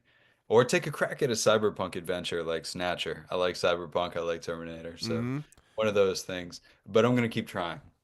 Are you surprised that there has not that it always seems to me interesting, and I the one of the publishers that I work with just got the Fantasy Star license for tabletop role Oh, playing, and it cool. was one of those things where I was like, that wasn't already taken. Like, sometimes you're just like, Yeah. because Fantasy Star was enormous like back in the day. So are you surprised that some of these properties we're talking about, like, were you surprised you were able to get this property? Were you surprised that it had become a part of it? Were you surprised that there wasn't more of these legendary properties that they haven't already been snatched up and already produced in some fashion? Yeah, I mean that's really so I think about that sometimes. I read something today about, Punch Out is dead and I was like, Punch Out's a top Nintendo game. Yeah, If you guys see anybody that played Nintendo, they know yeah, everybody knows Punch Out, but Punch Out's dead, never coming back, something like that. So the games industry at large confuses me with how properties come and go and where those decisions are made. And a lot about the industry is still a little obscure to me. Was I surprised I could get a hold of this part? I'm just some guy that really, really liked this game. And there are a lot of people that really, really like this game. And somehow I just kept asking and bugging the heck out of Dave until I got to where I am. And I just wanted to do something and was passionate about it. So I figure you get enough folks like that to take a crack at something. I think of I believe his name is Christian Whitehead, who really loves Sonic, and he ended up working on Sonic Mania and making one of the better Sonic games. yeah, It does happen. I think if people just show enough interest, are willing to take a pay cut on stuff and just build the property, if you make a good business case for it and you show you can do a good job, I'd like to see more of these properties return, same. you know? Same, especially when they're producing good new content as a result of it, and not just trafficking, like we said, in nostalgia, but also making new material as a really good, well paced adventure game. So on top of that, It's true. that too. Our mantra, it's not that hard. Just make the game you want to play. Yeah. Just make the sequel you wanted to have when you were younger. It's really that Yep. And a lot of people talk about the idea that that's what writers do, on a basic level. J.R. Tolkien basically creates the Lord of the Rings because there is no Anglo-Saxon based English fantasy. Yeah. He's the King Arthur is an import from the continent and the godless French. It's certainly not them. So he wants to be able to produce work because he wants to read it, and so he writes what he wants to read. So it's similar in that way. But I think that's fascinating. That I'm glad you got it and that you had the opportunity to Thank do you. it because it really made a difference. So, Christian, I'm so grateful that you were able to do this chat with me, and I'm sorry that we kept you longer, but Not at all. I really appreciate it very much. I hope you will not be a stranger. If other stuff comes up that I can help promote in any small way, I would love to do that, and very much enjoyed this a great deal, and hope we are doing this game justice with our playthrough, and look forward to hopefully chatting with you down the road. Anything you want to promo quickly, but like stuff people should be like, go do this, get this, go to this thing, check out this Yeah. stream. Anything you want to talk about there, just as we're letting you go here. Yeah, the best thing to do, again, get online. If you've got the game, please leave a review. Reviews are huge. Tell people about it. Word of mouth is still the best way to get somebody to do something. Tell them you liked it. Tell them what you liked about it. Show it to them. Whatever you got to do to get the word out about this. I really would like to make more games. Dave Marsh wants me to make more games. We just got to have the people want them. We have Yeah. the teams that can do it. That's the biggest thing. And then um, I have social media and stuff. I use it to promote the games. If you want to look at me there, that's usually where I say stupid things that I shouldn't say, like, "Hey, I'm working on something right now. Guess what?" Yeah. So if you want to see stuff like that, you can find me there. Otherwise, I'm looking forward to the next time you play. If you're going to stream this again, I'm happy to jump on in. I've had a great time in this conversation. Love to come back. This was a lot of fun. Awesome. Thank you so, so much. Chat, can we get some love for Chris here? Thank you, Christian. I appreciate it. And yes, would love to be back in touch. I'm going to play a little more tonight, and then we'll definitely be doing this till we finish it. So for sure. And thank you again. Of course. All righty. So with that, I will say goodbye. All right. There we go. Good stuff. I really, really enjoyed that quite a bit, and that was great. So again, thank you to Christian Moseley, and really love that. And again, great game. Like, I mean, it's a game that I continue to feel like, even as I was playing it, and I'm talking to him and I'm looking at chat and I'm trying to do a million things at once, right? And I just all of a sudden noticed, I'm like, oh wait, the webs of ice and everything, and I was just like, that's what that's about. I love that, because it's true. It's challenging, but it's not obtuse, and it's not, you need to remember of the thing you found 750 hours ago in the other thing. Very, very cool. You thought you were talking to Freddie Prinze Jr. No. That was, that's the writer and designer, and a very important, obviously, I mean, I think he's downplaying his role a little bit slightly, but he's a huge reason that this game exists in any capacity, because he just kept at it and kept at it. And then obviously he has a great team. The pixel artist is amazing. The musician is amazing. The programmer is amazing. He's got a great team, but he really was kind of the engine that got them rolling again, it sounds like to me, that as I was reading between the lines a little bit. So that was great. I really enjoyed that, and he's always welcome to come back. And yeah, so we are going to play a little more. It is a little after 11:30, so I'm going to play for another hour or so, and let's see how we do. But I enjoyed that a lot. Really, really enjoyed that. Get rid of that.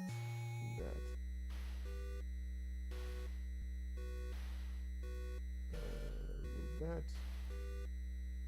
Said, oh God. Uh-oh.